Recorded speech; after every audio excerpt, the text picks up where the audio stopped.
Otani of the IWC, says Brian. Bro, let's replace Otani with Acuna. And then we're talking. Ladies and gentlemen,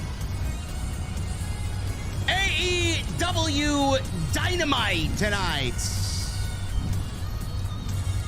It was anything but dynamite. You know what was dynamite? Tony Khan blasting an ESPN journalist for being a Nick Khan agent.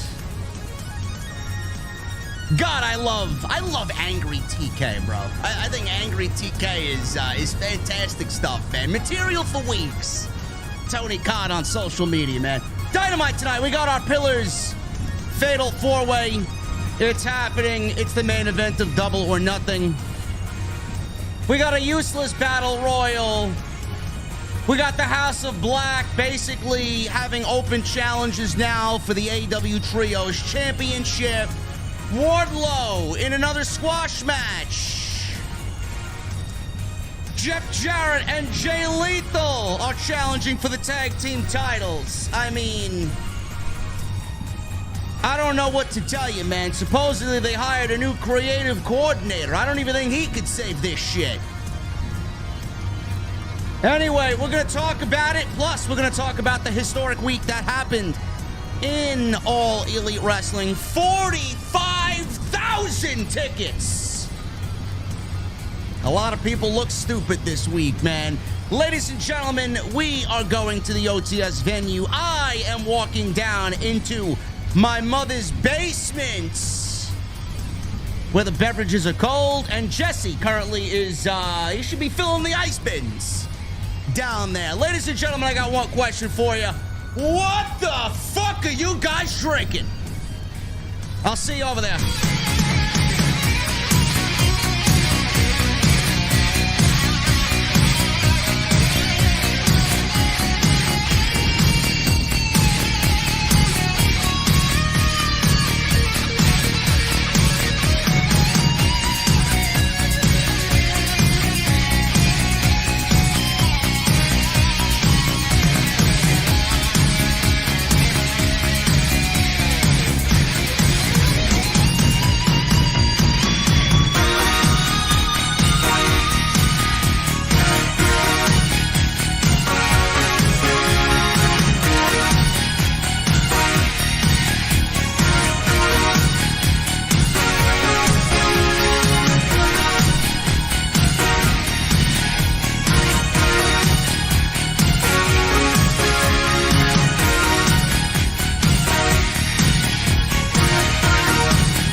AEW successful? Why is Tony Khan running his promotion better than Vince McMahon and Bruce Pritchard are running Monday night and Friday night? Long-term booking.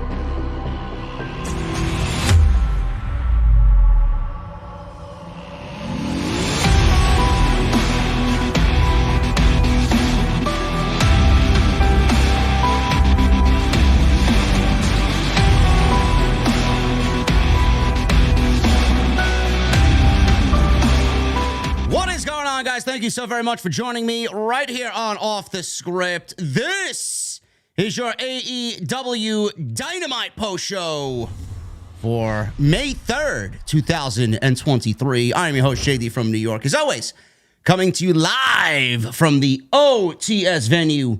Thank you guys so very much for joining me on your Wednesday evenings, wherever you may be. And joining me, as always, is my new venue administration coordinator, This man is going to be filling the ice bins. He's going to be taking care of social media, the PR. He's going to be greeting people as they walk into the venue. He's even going to be helping Titus in the kitchen. Jesse, what's going on, man? Not much, man. How you feel, bruh? I feel good, man. I feel refreshed. I feel good. More? Second? Does this job pay more? Does it pay more? Maybe. I don't know, man. Being that we're the number one show in the entire community, man, maybe I should spot you a couple. I don't know. Maybe we'll figure it out. We'll figure it out. Some of this bomb that just came through, man. Look at that. Oh, really? Oh, my goodness. Billy Sizane with a $100 super chat already.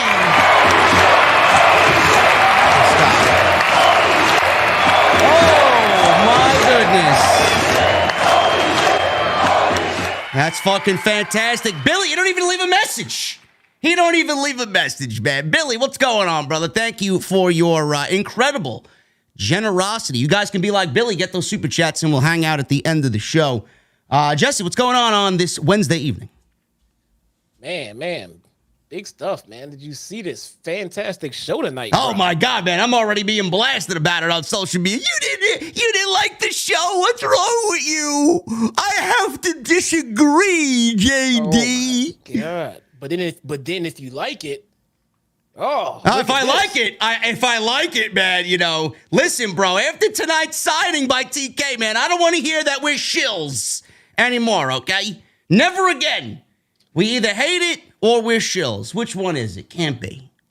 Sound a little jelly, bro. You jelly, man? Nah. We got a great thing over here, bro. There we go, man. Though I think our creative is really on point sometimes. I will say that, I have to agree. Yes. I have to agree, man. Yes. The creative on this show, though, Jesse, oh, my goodness. Oh, my God, we got another one. I can't even get a fucking word out of my mouth there, man. Holy shit.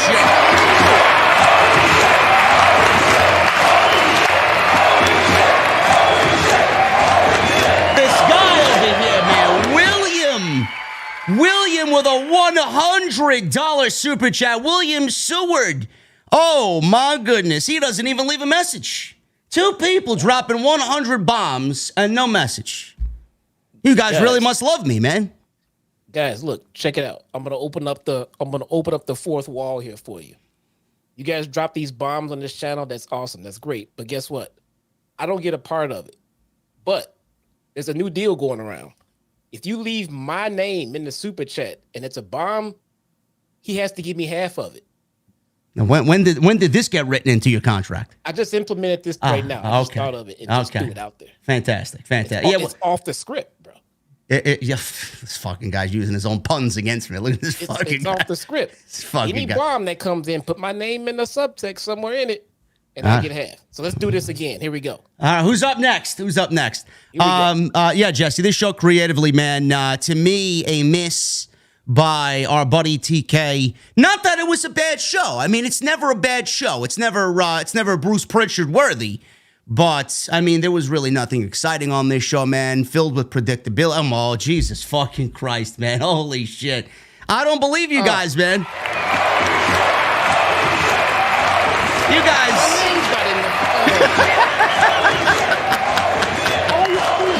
Oh, my goodness, man. We got another $100 buy. MGM Ballin'!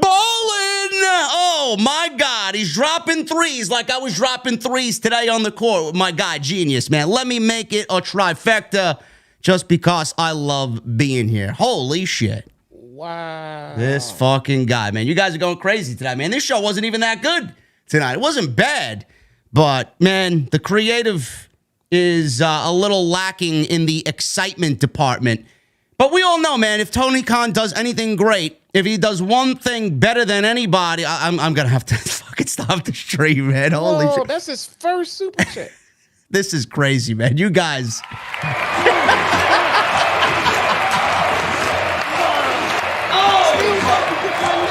Oh, my God. I get half of the bomb. You just put my name in it. You guys are crazy, man. David Rades with a $139 super chat. Oh, my goodness. You guys broke over here, man. I got kids. You guys are crazy, man. You guys are fucking unbelievable. on a nothing show tonight, man. I tell you, man, the support lately has been fucking through the roof. We're already on our way, man. Quickly, we'll be there hopefully by the end of Backlash weekend. 146,000 subscribers. You guys are crazy, man. Thank you guys very much. Now let's go on with the show. If you guys want to keep getting them in, you guys can do that. Creativity, bro. The creative department lacking in the excitement department. Not really all that good going into the pay-per-view, but like I said, if Tony Khan does anything great, he delivers on pay-per-view. But man, these shows have been just they haven't been dynamite. If you know what I'm saying. It's just lacking everywhere, man. And then tonight's show was filled with a little bit too much predictability, whereas Dynamite usually is unpredictable. You know, it doesn't really mesh well as far as what Dynamite is supposed to be. No, I agree, man.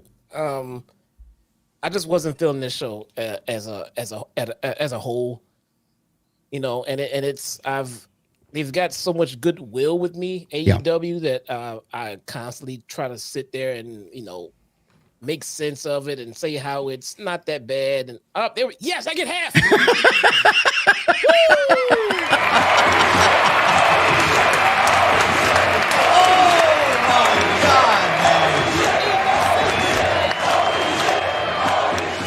Billy with another $100 bomb. He says JD and Jesse rule, man. That is crazy.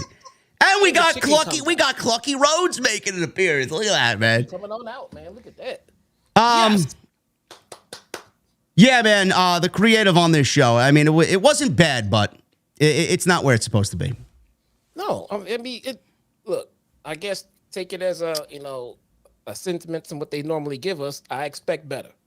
Yeah, I do. I expect better. You can't get a banger show every week. I get that, but this just kind of felt like we're gonna take the week off. You know, right after you said we're gonna celebrate selling 45,000 tickets. This is our celebration. Yeah, this is our celebration. I don't know, man. I don't even know where to start as far as what to talk about as the big takeaway from tonight's show. Honestly, the show was rather dull as far as happenings on the actual show. The happenings actually happened on social media all week for AEW. If it's not All In, it's Tony Khan. If it's not Tony Khan, it's Britt Baker and her T-shirt. You know, I guess we'll get into that stuff. I'm really genuinely curious about what you feel about the Britt Baker T-shirt. I made a video on it yesterday. Some people were calling me woke. I don't know where you get woke and then me, but I guess we'll start with the big thing that happened this week. And Tony Khan's been tweeting about it, and he should, because he should be incredibly proud of the work that he's done for the entire company and proud of his roster that continues to show up every week, bro. 43,000 tickets sold during AEW's pre-sale. That was between yesterday and today, and they're not even on sale to the general public yet. That doesn't happen till Friday for Wembley Stadium, bro. They are nearing at least half. Damn it. We're nearing at least half. I'll get to it. I'll get to it. I'll get to Nick Williams. That's it. That's almost half of the entire capacity of the stadium, bro, and they're not even on sale to the general public yet. That is an incredible feat. It's amazing, man. And we know these UK wrestling fans, man. This is gonna be something special, bro. Yep. I hope I get to be there. Well, I'll get to that in a second. Tony Khan announced today on social media that over 43,000 tickets have been sold for AEW's All In show in London at Wembley Stadium. That was during yesterday's pre-sale. This is already a massive success for the company. It is almost a $5 million. Actually, it is a $5 million gate in American currency. 5.7 million already generated so far, and they're not even on sale for the general public yet, which is incredible in itself. The general sale Saturday. Visit AEWTix.com, says the report for more information. Tony Khan tweeted, and I quote, "Thanks to our great fans, only 32 hours into the pre-sale for AEW All in London, we've already sold over 43,000 tickets, 5.7 million in revenue already before general on sale has even begun, with more great seats going on sale soon." And then, obviously, bro, a lot of people, moving the goalposts, as always, for Tony Khan. It's always a situation of, oh, well, it's London. They'd never get this in the United States. And then people... And then people were comparing it to Clash at the Castle. I had some fucking goofball comparing it to Wembley. He legitimately told me, if they don't outsell the original Wembley SummerSlam in 92, I deem it a failure. I'm like, what the fuck are you talking about, bro? This doesn't even exist anymore. I mean, it doesn't exist. And I mean, holy shit, man, can we fucking be happy for the company? 4 years in existence, and they're already with a $5.7 million gate in one of the largest venues in the fucking world.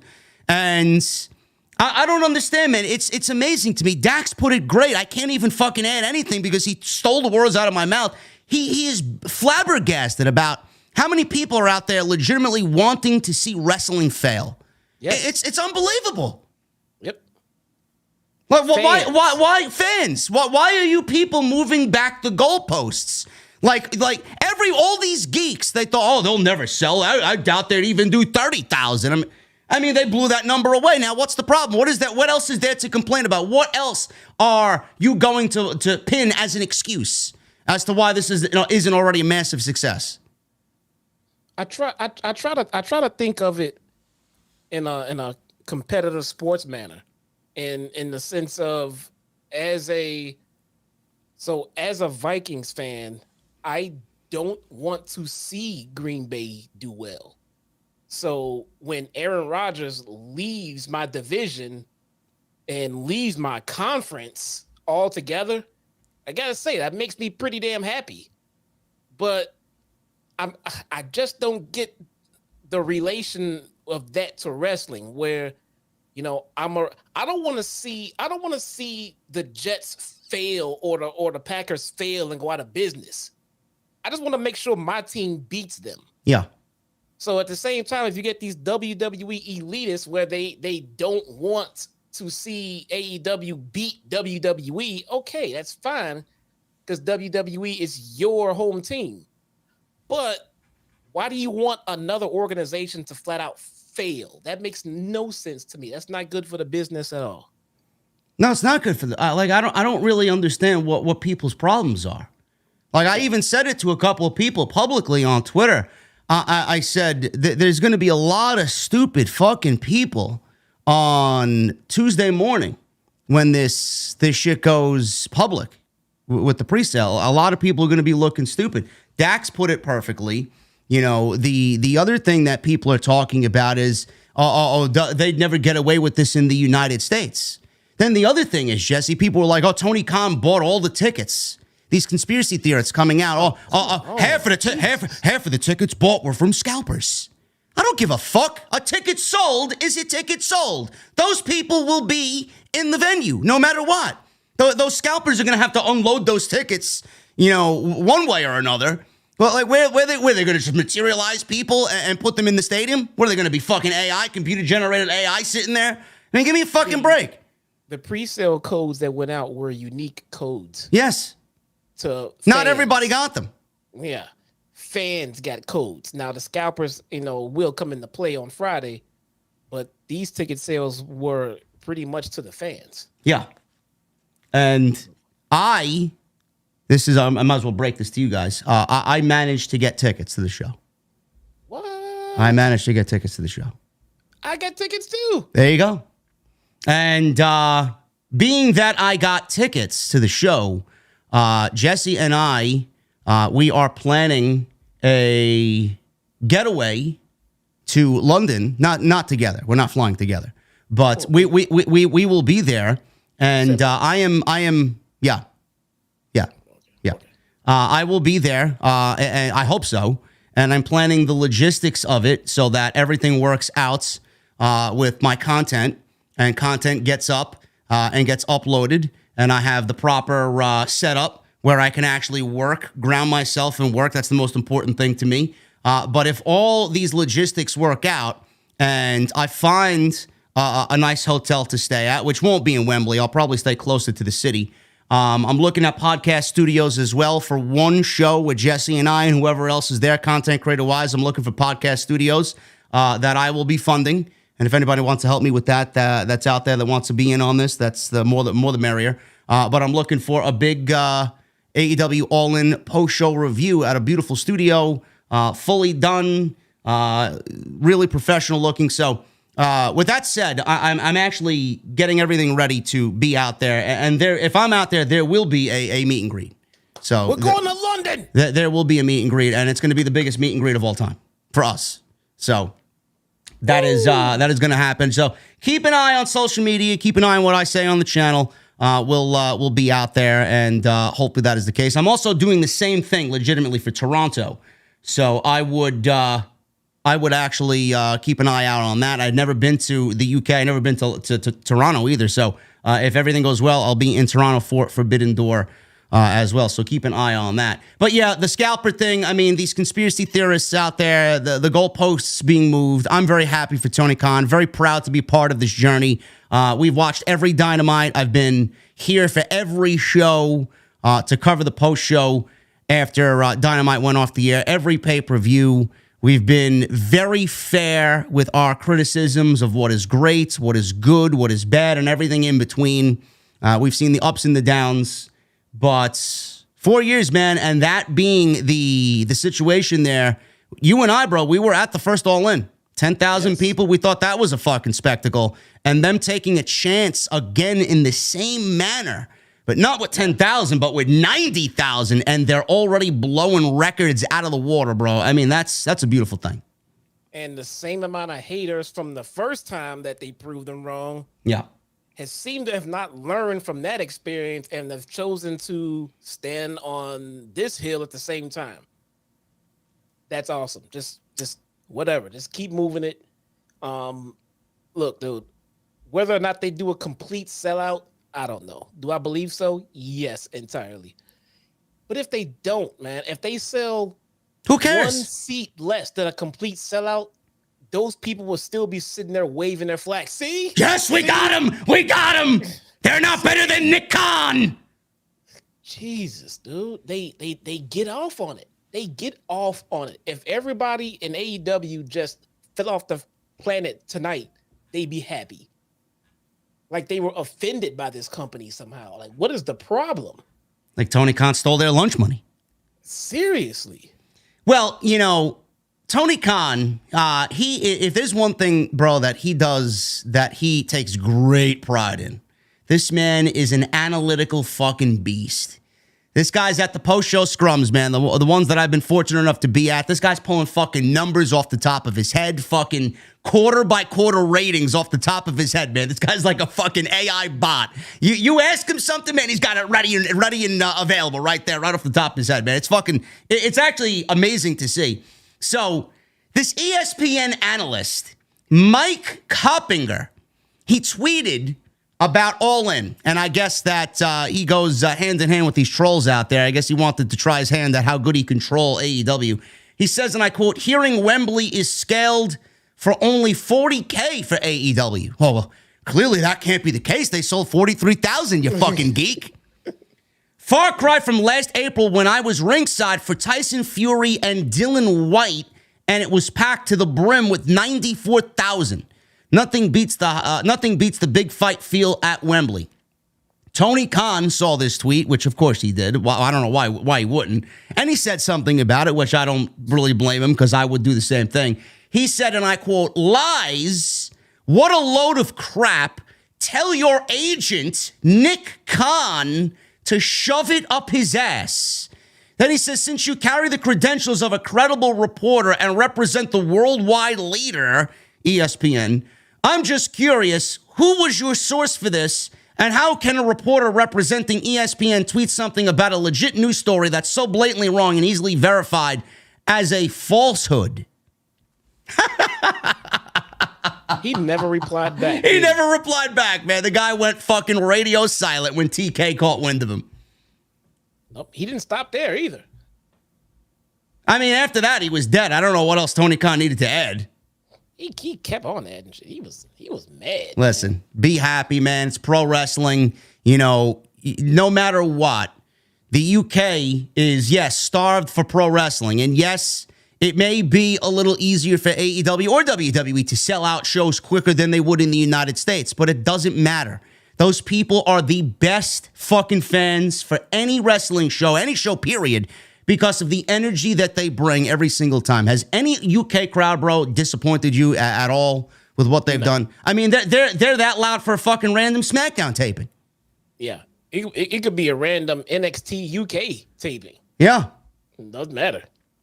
Excellent news. I'm very happy for AEW as a whole, as a team. And if all things logistically work out, I will be there to share in their moment. And I can't wait. The other thing that happened today, and this actually affects my partner here and his content schedule on his YouTube channel, AEW will no longer be airing Dark and Dark Elevation after a deal has been signed to air AEW Collision on June 17th, with AEW debuting CM Punk on that show as the face of the show. Reportedly, that will be where his return happens after the all-outs media brawl that happened with the Elite. Now, I have said this time and time again, Jesse, and you've been on this show while we said it, and we've openly discussed this back and forth. AEW Dark at one point was the most important show in all of pro wrestling. And I mean more important than anything WWE was doing, anything that AEW was doing with Dynamite. During the Daily's Place era and during the pandemic, Dark was the most important show in all of pro wrestling because Tony Khan was fortunate enough to own the building and allow pro wrestlers to come in there and continue to work. And work, yes. And work every single week. And he allowed anybody and everybody who had a background in pro wrestling to come in there and provide content for AEW Dark. It was truly an amazing thing. Dark, after AEW went back on the road after the pandemic and the rules were kind of laxed, you know, it didn't really feel the same, and it went back to feeling like it was rather unimportant. And it's never really caught fire again. It was just there. It wasn't really a priority. It was more of, hey, we need content up there. How can we feed our fans content? Low effort content at that. And now they pulled the plug on it. And I can't really blame them, bro, because with Tony Khan already having his plate more than full with Dark, Elevation, Ring of Honor, Collision, Dynamite, Rampage. I mean, he's legitimately doing this all by himself. He's got no creative team, no writing team whatsoever. Most of these shows are just random matches thrown together. And I said today on Twitter, this is a great thing. Nobody's really watching Dark. And Ring of Honor right now, you've been covering Ring of Honor, so I'll let you talk about this a little bit more in depth. To me, from what I see on a weekly basis, it's actually the de facto Dark now. That's what they've turned it into. It's basically a Dark taping. And they're using that to fill the void. They're booking it exactly like they are Dark, so I don't really see any difference outside the name and the logo and the ring and where they film at Universal Studios. But outside that, bro, Tony Khan's going to have Dynamite, Collision, and Rampage to solely worry about. And I think this is a great thing. The less he has to really take care of, I think the quality of the shows, will see a little bit of an uptick in quality of the shows moving forward. I agree. I mean, with all of that, Dark was so good at one point. It was the reason that I decided to start covering it on my own personal channel. I mean, it was never meant to be a flagship show or a TV show or a live show. It was just meant to be exactly what it was. And it was just to put some pro wrestling out there, some content out there. And it was free. It was on YouTube, and it was at a time where you couldn't gather it or do anything. So it was the perfect opportunity for something like Dark to flourish, where they could control the laws of COVID-19 and being around a certain number of people and everything else and all that shit we all had to deal with. Content was at a halt, and we had the Thunderdome, and then we had everything going on with AEW. And for a while, they put some effort into it. We even had a couple of stars that would show up on the show from time to time. And if there was a squash match to be had for said star, they would put it on Dark. And it wasn't like it is now. I mean, you get the enhancement talent would come out and they had their ring entrance. They had time to get their shtick off. They had some offense. They had time to do one of their finishing moves, something like that. Then they would go through it to squash, and then they would move on. And then you had eyes on someone new. And usually these talents would go find work somewhere else, even over in WWE, because of the time they got to spend on Dark. It wasn't the most interesting show. No, it wasn't the most interesting show, but it was one of those shows where if you just like pro wrestling, if you enjoy going to an indie show from time to time, then yes, you could sit and enjoy Dark. Someone made a comment the other week that I think they said the Impact was more ROH than ROH was. Yeah, I thought that was an interesting statement because it is a true statement. Yeah, because ROH, now that is on TK's plate as well, seems to have taken on the identity of Dark. I mean, it's literally one and the same. There's just no storytelling. I don't want to cut you off, Jesse. Right from where you said no storytelling, I want you to pick up from there. I got somebody in the chat, and I'm getting a little agitated because I said this on Twitter as well, and people were like, "Oh, if you watch the show, you'd understand what you're saying is false." Ring of Honor doesn't have storylines. No, Jesse just said it. Jesse watched it every fucking week. I tuned in, every now and then, and I tuned in for like maybe 15, 20 minutes every week to see what was going on. I subscribe to Honor Club. I don't make it known to everybody, but I watch it. So I want to read to you. I want to read to you some of these spoilers for tomorrow's show, and I don't really give a shit who I'm spoiling because it's a bunch of fucking garbage anyway. Okay. Look at this. So we got Athena defeating Angelica Risk. Storyline? No, not a storyline. Preston Vance defeated Rich Adonis. Sky Blue defeated Robin Renegade. Brian Cage defeated Brock Anderson. And Willow Nightingale defeated Steph DeLander, who was an ex-NXT talent. Commander defeated Angelico. I'm sorry, Jesse. Do any of those matches sound like storylines to you? It sounds definitely like Dark to me. It's exactly what it is. Fuck out of here. You're paying money for it every month. Yeah. It's exactly what they're doing. Again, you said no storylines. There's no storyline. So what I was doing was a live watch along. And if you've been on my channel following for the last few months, the live watch alongs have pretty much systematically just turned into us just shooting the shit, hanging out with the chat, just bullshitting, watching some of the stuff going on because the shit was just boring. Nothing was happening. Nothing of interest. And they were just wrestling matches. There's only so much of just wrestling anyone can take before it just gets boring. What was that? Would you care to repeat that again? I might have blacked out for a little bit. What did you say there? I said it was just wrestling matches. There you go. See? This is a man who watched it every week, folks. Just wrestling matches with no story, man. It's crazy, man. It's crazy how these people don't really get what we're trying to do here, man. We don't bullshit you. No. Why would we lie to you? And now look, it would be one thing if those wrestling matches we were getting were like impromptu Bryan Danielson versus Omegas here and there. I mean, we were literally getting local enhancement talent versus lower to mid-card at best tier AEW talent. Just watching them get squashed. So then when they show up on TV and they have a better win-loss record than anything else, you're like, how are they getting these wins? Squash matches on Dark. That's boring. Yeah, that's boring. So I started covering ROH. More of the same. Rampage. Don't even get me started. And so that kind of brings me to where I'm going right now. I'm going to answer the age-old question right here on OTS, which is, who watches Impact? Me.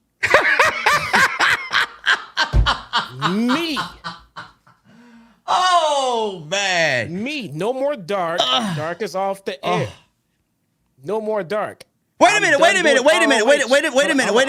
I'm done doing ROH. That is also off my board. I'm going to cover Impact full time. Post-show reviews live starting tomorrow night. On my channel. Join me.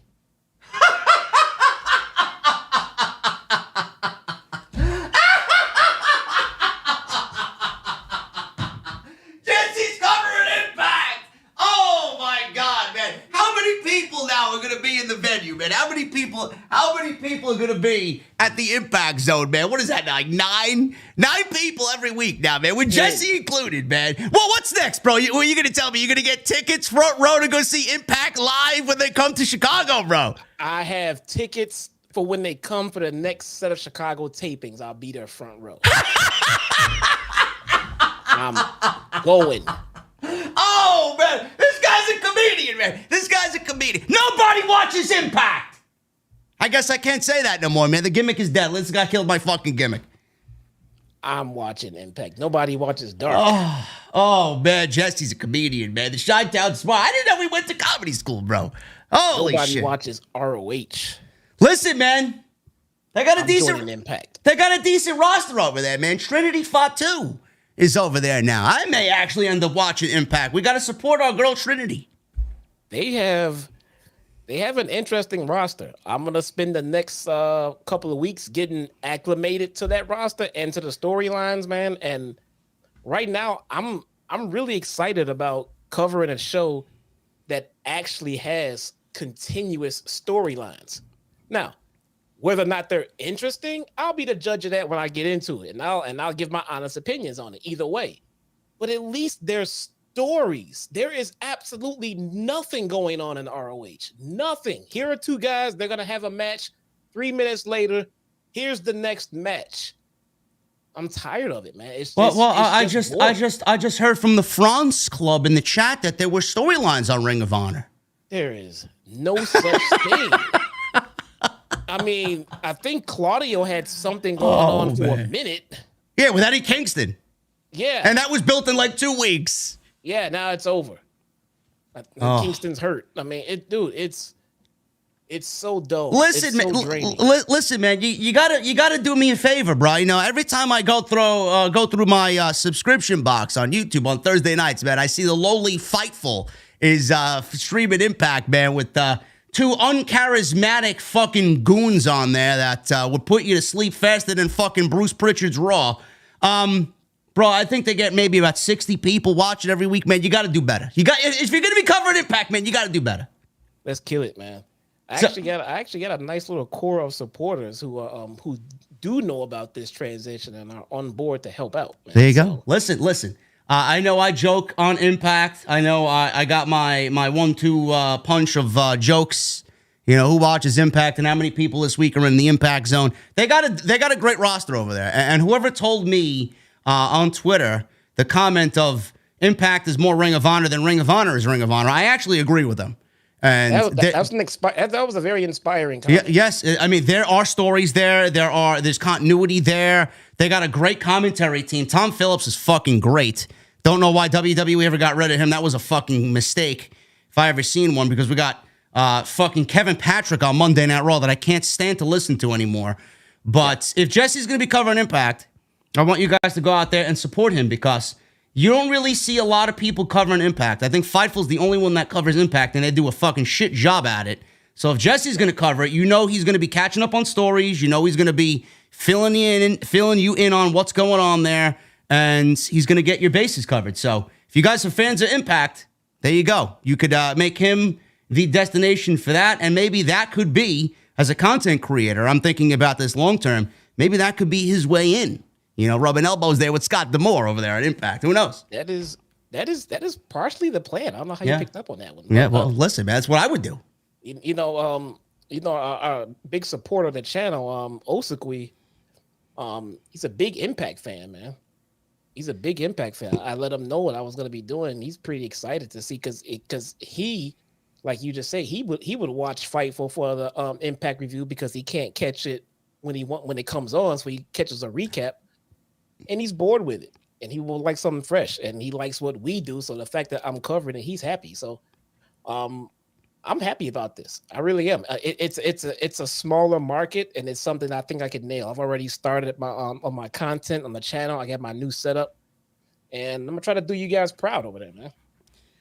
There you go. It's pretty exciting news. So we broke a couple of stories here as it pertains to the OTS family. Jesse and I, right now, if plans go the way that they need to, we'll be in London for All In. Meet and greet over there for you fine folks over there. And I got to see how many English brown ales. You guys are going to be buying us over there. I'm a big Newcastle fan, so if Newcastle's a thing over there, send them on over. And Jesse's going to be covering Impact on Thursdays. When is that starting? This Thursday? You starting tomorrow? It's starting tomorrow night. Oh, I'm going to go God. live after the show and do a post review. Robert Hurt was asking, how much does it cost to watch Impact? Interesting question. If you have access TV on whatever you use for your live television, that's the channel that it's on. If you don't, here's the awesome part. It does cost. You can buy it on YouTube, but it literally costs $1 a month. $1 a month. For $12, you could buy Impact for the year. Wait, what are you talking about? It's $1 a month to watch the weekly television shows on Impact. If you don't have through their app, through YouTube. Through YouTube. Oh, yes. Go to their YouTube channel, Impact on YouTube. Oh, $1 a month, and you get to watch all of their fucking content. There you go. There you go. Impact is making waves with that signing of Trinity. So I may actually watch that to see when she debuts, man, because I'm a fan of how she handled herself. Which, by the way, she talked about it on Busted Open Radio, Jesse. Remember when all the fucking journalists in the IWC were like, oh, Mercedes is a bad friend. And they all did the smear campaign about Mercedes and blaming Mercedes for Trinity walking out. She said it herself today that she was unhappy and her soul was crushed about how they lied to her and how they handled her. She said she never been as low as she was in that moment. And it's amazing, bro. How many people, I wonder who said to everybody, well, why are we all smearing Mercedes when Trinity could have easily been the one to walk away first and Mercedes followed Trinity and not the other way around? Like that woman didn't have a reason to walk out on her own. Why did it have to be Mercedes? Exactly. I don't know. What I don't hear those people today. I guess she shut everybody up, huh? I mean, it's unbelievable. The ones who do not talk about their personal business at all. I'm like complete radio silence. And then when they finally come out and say something, when they do, you listen and you believe it. Yeah. You believe it. I mean, because look, you have heard nothing. Remember when you heard nothing from Regal? Then he spoke. Yep. Everybody shut the fuck up. Mm-hmm. Moxley, when he left the E, he said nothing. When he finally showed up and did a podcast, everybody, oh shit, okay, well, there you go. And then recently with the brawl out, he said nothing. And now he spoke, sort of. But the thing is, and Trinity was the same way. So was Sasha. You don't see them at all speaking at all. You'll never hear Mercedes speak. You'll never hear Mercedes speak anything personally. Ever. No, she doesn't. I mean, so when she speaks, Trinity, and she finally says how she felt and what happened and everything else, I tend to believe her. So I mean, the woman sounds like she did not like how she was spoken to over there, and that goes a long way. Especially coming from a company that's now being sued for racist storylines and the way they treat people and all this other nonsense and everything else. I tend to believe her. So I'm glad she's happy over there. And I think this just lines up with everything else going on for me. I'm happy to join and follow her journey along with everyone else. I mean, everyone keeps saying how the Knockouts division and Impact is the best women's division in pro wrestling. Well, I fucking love women's wrestling. I'm going to go check that shit out, man. There you go. And people are saying that her promo is indeed tomorrow night. So I may actually have to tune into that to see what's going on. Yeah. Tomorrow we start getting the Chicago tapings. So we're going to see everything they filmed here. Yes, everybody does owe Mercedes an apology. Ryan Satin owes Mercedes an apology. Sapp owes Mercedes an apology. They all reported the same thing. Oh, yeah, it's Mercedes' fault. Oh, yeah, it's Mercedes who forced Naomi to walk out of the WWE. Yeah, sure thing. Yeah, sure thing. Sure, whatever, man. Sure thing. Meanwhile, I got the scoop fucking before anybody did, and I can't say shit. So it is what it is. Yes, that's all the news that I got there for you guys, and we're gonna get into the Dynamite actual post show right now, and I gotta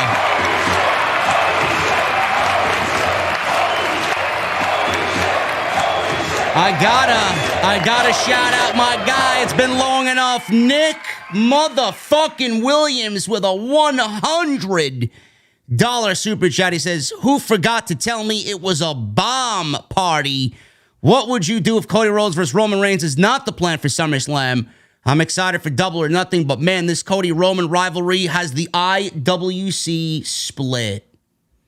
Thank you, Nick Williams, for the generosity, brother. Appreciate you very much. Happy to have you here, as always, as a part of the OTS family. What I'm thinking with Cody Rhodes and Roman Reigns, if it's not the plan for SummerSlam, I was actually talking about this one with my best friend today, and we were going back and forth on what we would do. I think it should end at SummerSlam. I think waiting till WrestleMania is too long. But knowing WWE, I think they will drag this out till WrestleMania. I honestly feel like WWE is going to drag Brock and Cody out till SummerSlam. I have a feeling we're going to get more than one match out of Brock and Cody. Oh, joy. Yeah, that's super exciting, right? I hope we get lots of suplexes in the meantime, though. Oh, yeah, we're going to get suplexes. Oh, nice. Cody's going to suplex in. Right? We're going to get suplexes, we're going to get F5s, and that's the extent of it. There we go, man. A Cody cutter. A Cody cutter, a disaster kick. A disaster kick. 4 crossroads to take down the beast. We're at crossroads number 47, guys. Ridiculous. And Brock is still kicking out. Ridiculous. Anyway, guys, thank you so much for all the generosity so far. You guys can keep on getting those super chats in. Nick Williams, Billy, David, MGM, Ballin, Billy with 2, actually. We got everybody joining in on the super chat party. We got William Seward as well with the $100 super chat. Thank you guys very much for all of your support tonight. It's actually incredible to see. We are hotter than ever right here on the podcast. Follow us on social media. You guys can follow Jesse, Chi-Town Smark. You can follow me on YouTube at JD from NY, on Twitter as well. JD from NY206 on Twitter and on YouTube. So make sure you guys hit that subscribe button down below and turn on the bell for notifications. And if you missed any of the content, make sure you guys go and check that stuff out all on the homepage. And we got more super chats than we do likes, so that's got to change. I would love to see that flipped around. We need 1,000 likes minimum tonight on the podcast. We got 540 likes right now. I'd love to see closer to 1,000 tonight for the excitement that is AEW Dynamite from Baltimore.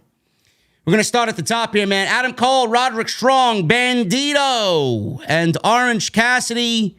They are in a big multi-man tag team match here against the Jericho Appreciation Society. That's Daniel Garcia. That is Jake Hager, Angelo Parker, and... Do you want to know what makes Daddy Magic's nipples hard? Oh, yeah. Our guy Daddy Magic tonight, though his nipples were beaten. Yeah, man. Tonight. Entertaining opener. I thought this was great. Obviously, I got a soft spot for Adam Cole and Roderick Strong together again on television as the WWE. I'll never forgive them for passing on the Undisputed Era on the main roster. Now it's Tony Khan's bundle of joy. But to see Roddy back, bro, great sight.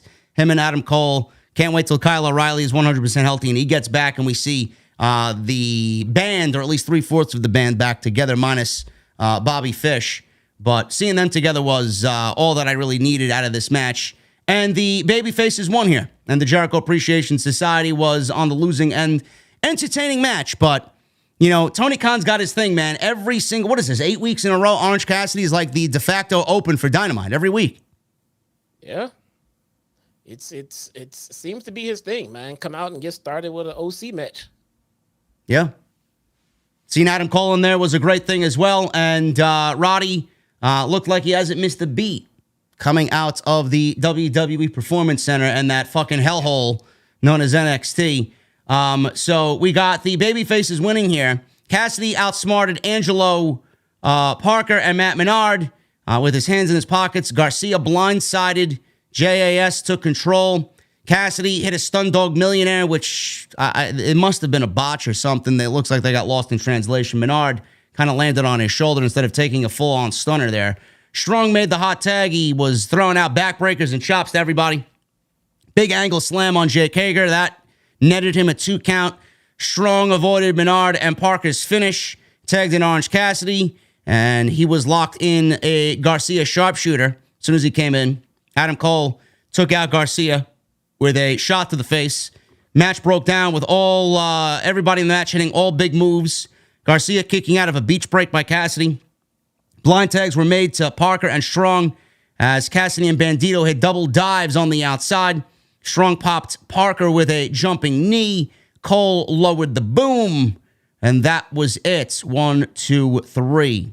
I failed to mention that Jericho, he did come out with his guys and then sat on commentary. Jericho was out like a mastermind wearing the infamous Britt Baker t-shirt that went viral on Twitter for all the wrong reasons because fans claimed that AEW was supporting domestic violence. Now, which we know is not the case. But Jericho doubled down on the shirt. He was wearing it tonight. And that's exactly the context of the shirt and how it should have been used. It should have been used solely for television instead of putting it online to be sold. Now, I may have a different take than Jesse, and Jesse may have a different take than me. But I said, bro, the shirt is just fucking ugly. It's ridiculous. I would never wear such a thing. I just think it's a fucking hideous looking shirt. I would never wear a shirt with somebody's mug like that, especially a fucking female that's sporting a black eye. I would never wear the shirt because it's just disgusting to look at. Yes, I don't want people looking at me from what I'm wearing, and I don't want people to interpret me, the people that don't know me anyway, to interpret me as, well, why are you wearing this female on your shirt with a black eye? Who is she in relation to you? You know, I don't want people to think I'm something that I'm not. And the thing is, Jesse, the shirt does not give off it's a pro wrestling shirt. Yeah. You know, you got AEW in microscopic letters at the bottom of the fucking shirt in their AEW font, but nobody knows. How many fucking people know what AEW is? Like, if you wear this shirt to a show, you know, you're going to know who it is and what it is. But if you wear this shirt out, hanging out in the streets of fucking whatever city you're living in, people are going to look at you cross-eyed like, what the fuck are you wearing? Now, you could wear the shirt. You could wear the shirt, buy the shirt, whatever, do whatever the fuck you want to do with it. It's fine. It's your money. But you wouldn't catch me dead wearing that fucking thing. And they should have saved it solely for television like the Outcasts did and Jericho did tonight. Used it to troll Britt Baker. And I said, you know, Saraya did the same thing. She chimed in defending Britt Baker. They all have this high and mighty attitude. Like, why do you expect everybody to know who the fuck you are? Seriously. Yeah. You know what? I mean, I think I see the problem on both sides. The shirt there's no reason to release that shirt to the public if I'm a promoter. If I'm TK, I'm looking at this, I'm not approving the shirt. No. I mean, not to go out and sell. I mean, what are you going to do? Put that out in the concession stands for kids to ask, why does she have a black eye? You know, but whatever. I mean, but here's the bigger thing. I'm also not going to go out and complain about it. I'm just not going to buy the fucking shirt. Yes. I'm just not going to buy the shirts. Let me complain online about it. Yeah. There are plenty of shirts that I find hideous, ugly, unappealing, just uninteresting. I probably wouldn't have put that one out, but I don't go and complain about it. No. I mean, just whatever. I mean, but that's where we are today. Everybody needs us. Well, we don't like it, so we complain about it. I mean, that part I don't get. And for people who like, well, you complain about this show. No, we come here to review this show. We don't come here to review t-shirts, nor does anyone else. So I just don't buy the shirt. I don't understand the big fucking deal. If nobody buys it, it sells nothing, it goes nowhere, then they'll remove it, then you'll never see it again. Now, the complainers just made the shirt iconic. Yeah, I mean, there have been similar shirts that AEW have put on sale. And Britt Baker mentioned, well, if this was any of the guys on a shirt, I don't think there'd be a problem. Yeah, let me tell you something. Those shirts were fucking ugly too. Like, I would never wear something like that. I mean, WWE had all the opportunity in the world to wear Becky Lynch on a fucking t-shirt with her bloody nose after Nia Jax broke her face. Did WWE put that on a fucking t-shirt to sell? Because that would have sold millions, I'm sure, in the height of her popularity. Put it like this. For those of you who want to say this shirt is not great for supporting women and things of that nature, Britt Baker is getting paid off of the sales of this t-shirt. So if you want women to go out there and make money in the pro wrestling business, let her sell her fucking shirts to people who want to buy them. Who gives a shit? She's getting paid from the people who want to buy the shirt.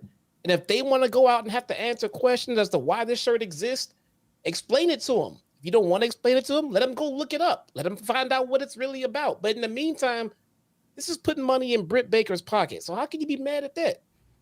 And I don't know where the people got the companies defending or supporting domestic violence. I don't know where the fuck that came from. Like, what type of narrative is that? Who came up with that? Whoever said that, whoever originally took out their phone or their keyboard and typed that, they knew. And here's the thing: we just came off of talking about people who complained and ridiculed and poked holes in AEW selling 45,000 tickets. They knew when they wrote that message that wasn't true. They knew that AEW wasn't going around promoting domestic violence. They knew that, but they just wanted to put the narrative out, and there it is. Yeah. Listen, you guys want to go buy the shirt, go buy the shirt. But the only shirt that I really, and I don't own it, but the only shirt that really made sense as far as that type of design, which I think is lazy and just fucking, just uncreative as possible. Orange Cassidy got a plain white t-shirt with his fucking face on it like that. That's the only shirt that I actually approve of with that type of design because it fits who Orange Cassidy is. Like, I'm too lazy to do anything. I'm too lazy to come up with the design. Just put my face on a goddamn t-shirt. That's it. A very lazy design. A very lazy design, and he's a very lazy character. And it was the number one shirt on Pro Wrestling Tees for months. Yeah. For months. But he wasn't, in the shirt with a black eye. He wasn't bleeding. He wasn't missing a tooth. He wasn't all mangled and deformed, but they got to be careful. They got to be careful. Why? Is it because it's pro wrestling? Would it be a problem if a female UFC fighter put out a t-shirt of her winning her last match with her arm raised by the ref and the other woman on the ground, and she has a big black eye? Would it be a problem then? Well, wait a minute. Britt Baker had the same shirt. Remember the match with Thunder Rosa? They put that iconic image of Britt bleeding with her fucking the blood in her teeth and blood. Nobody complained about that one though. No. Why are they complaining about this one? Because the way that Britt Baker looked in the photo, it just looked like a female taking evidence photos for a police officer from a domestic violence. Yes. That's what it looked like. And that's what it will look like to anybody you walk down the street crossing or passing by. That's what they're going to look at. And they're going to look at it like, what the fuck is that? Is this guy all right? Is this guy dangerous? Like, is he an abuser? Nobody wants to be labeled that. But then at the end of the day, if those people are asking those questions, look, at the end of the day, TK is getting what he wanted. People are talking. Listen, I'd maybe buy a Stone Cold WrestleMania 13 shirt where he's bleeding in the sharpshooter. Yes, because it's an iconic fucking moment in history that will be remembered forever in this realm. Britt Baker is not Stone Cold Steve Austin, and she hasn't had a Stone Cold moment ever. So, I mean, yes, I'd buy that shirt because that's one of my favorite matches ever. But Britt Baker's not Stone Cold, so we can't really go and make that comparison and make it fair. Yeah, I get it. Yeah, I mean, it looks like the shirt is an easy target for all of the SWJs to jump all over, and that's the only thing that's happening here. If people would have ignored it, nobody would care about this shirt. Maybe if they put something on the shirt that resembled wrestling, maybe people wouldn't be.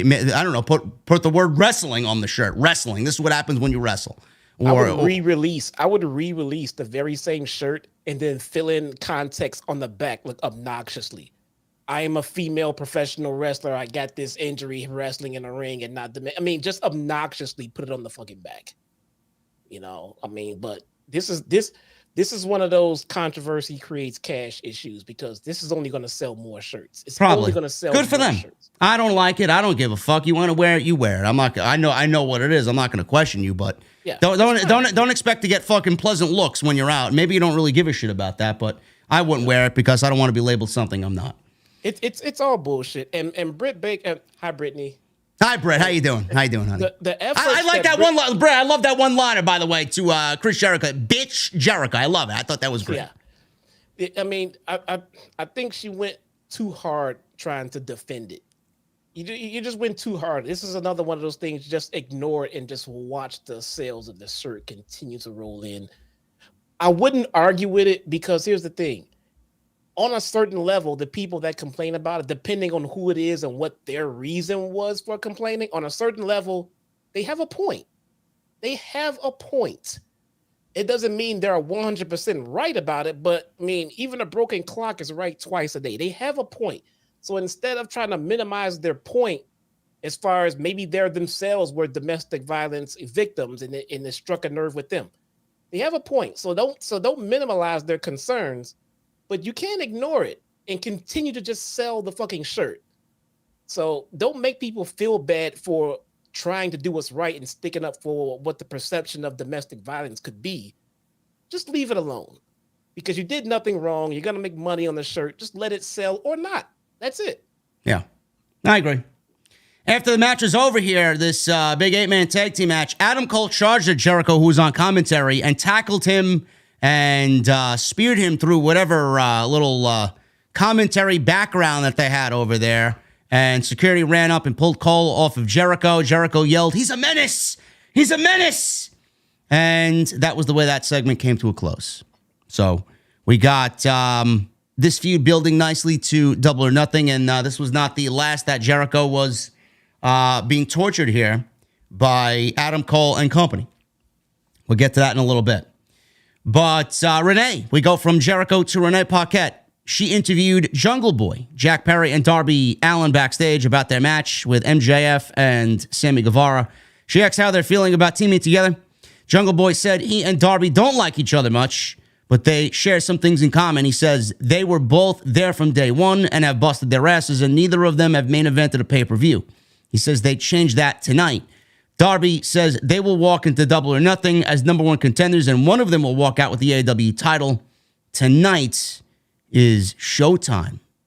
I like the dynamic between Jungle Boy and Darby Allin, man. It gives me, it gives me, I don't want to say fight forever feels, but it definitely gives me a clash that you could definitely see on a bigger stage somewhere down the line, maybe 3, 4, 5 years from now. Darby comes off like a dick. Good. I like it. So do I. I think that's the most character. He comes off as a dick. It's the most character he's shown in his entire AEW run. Seriously, I don't know what he's doing. I don't know if this was intentional, and I get the vibe he's supposed to be trying to give off. Like, I'm not sure if I can even trust you because we could potentially be opponents and everything else.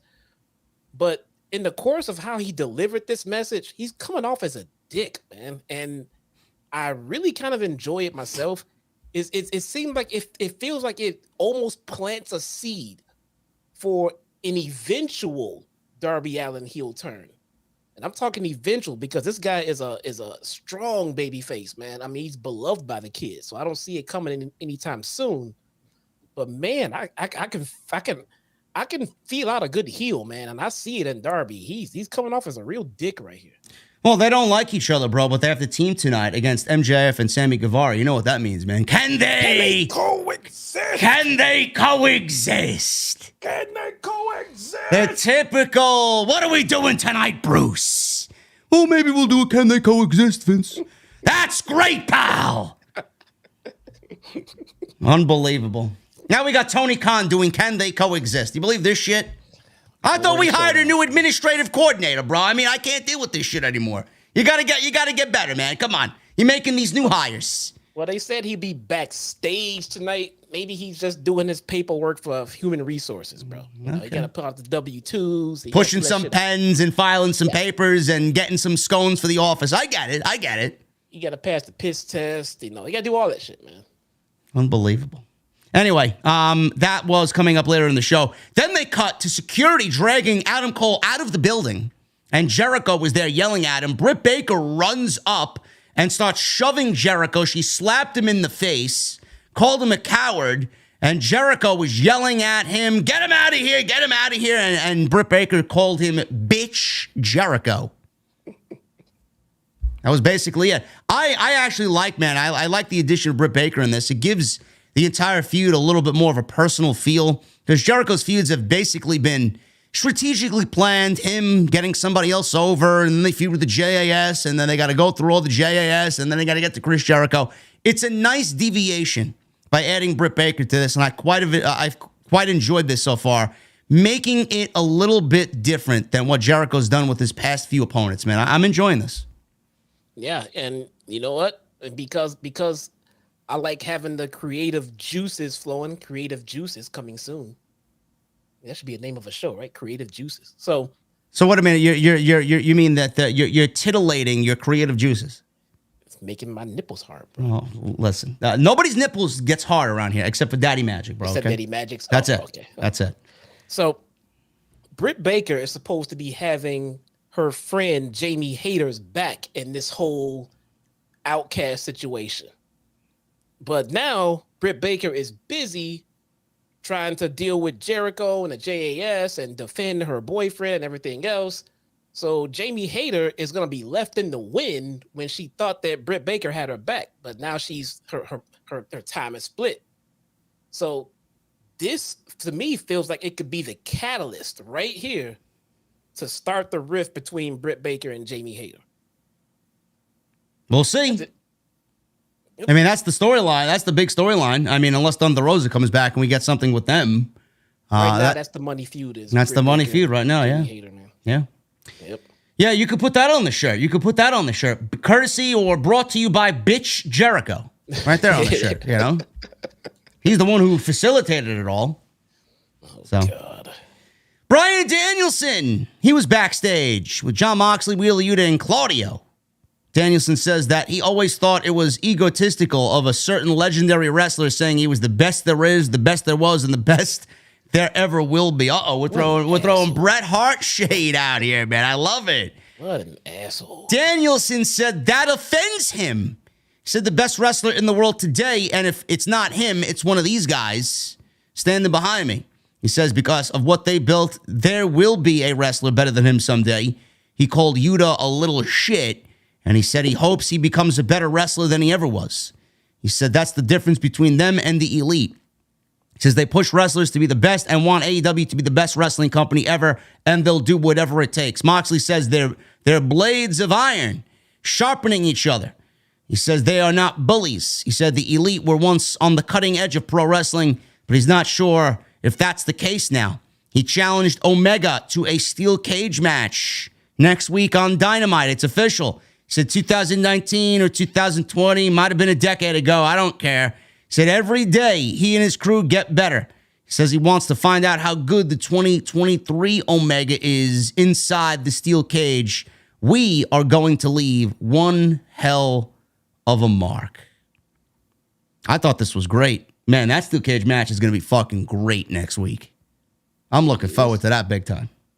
It is. Can't wait, man. Can't wait. Listen, look, they could tell stories with multi-man factions here. Meanwhile, we got the House of Black on this show fucking throwing down the trios titles. Open challenge. We'll get to that in a second. Very angry at that. Very angry. I don't know where... I need more Buddy Matthews and Malachi on my TV, really. Willow Nightingale. She went one-on-one with Saraya, who had Toni Storm and Ruby Soho in her corner. Saraya wins in 7 minutes. Again, man, I just feel Saraya is holding back here. She's holding back. She doesn't really look all that enthused when she's in the ring, and she's looking to cut corners here and there, and she takes a bump here where it's not really a full-on bump, and she's not delivering a move because of whatever reason. I get it, but, you know, it's not really adding to her overall presence in the entire division, bro. She's supposed to be a leader, but she's not wrestling as one. Maybe she's gun shy, and I don't know. She suffered a life-threatening injury, you know. But if you're cleared, you're cleared. You know, that's what I'm hoping at least. I mean, you want to take it easy, man. I mean, you got to be careful with injuries like this. But I see what you're saying, man. It does. It's never gonna look like the original Paige. I mean, I get that part.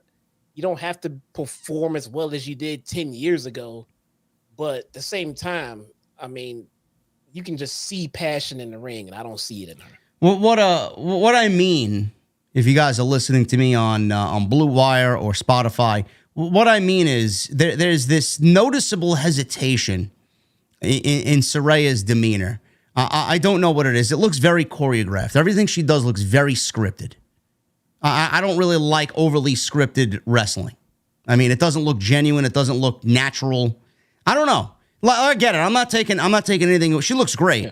And they look great as a faction. I was thinking tonight. I'm like, this is what the Riot Squad in WWE should have looked like. These three women right here. That's exactly what it is. Kind of just a take on the Riot Squad, mixed with some DX and NWO throwbacks. But You know, I feel like she's just holding back, and I get that she had the injury and she's been away for 5-6 years. But I mean, like you said, bro, if she's cleared, she's cleared. So if you don't want to give it your all, then what are you really doing in there? She doesn't wrestle every week, which is great, but yeah, like, what are you doing?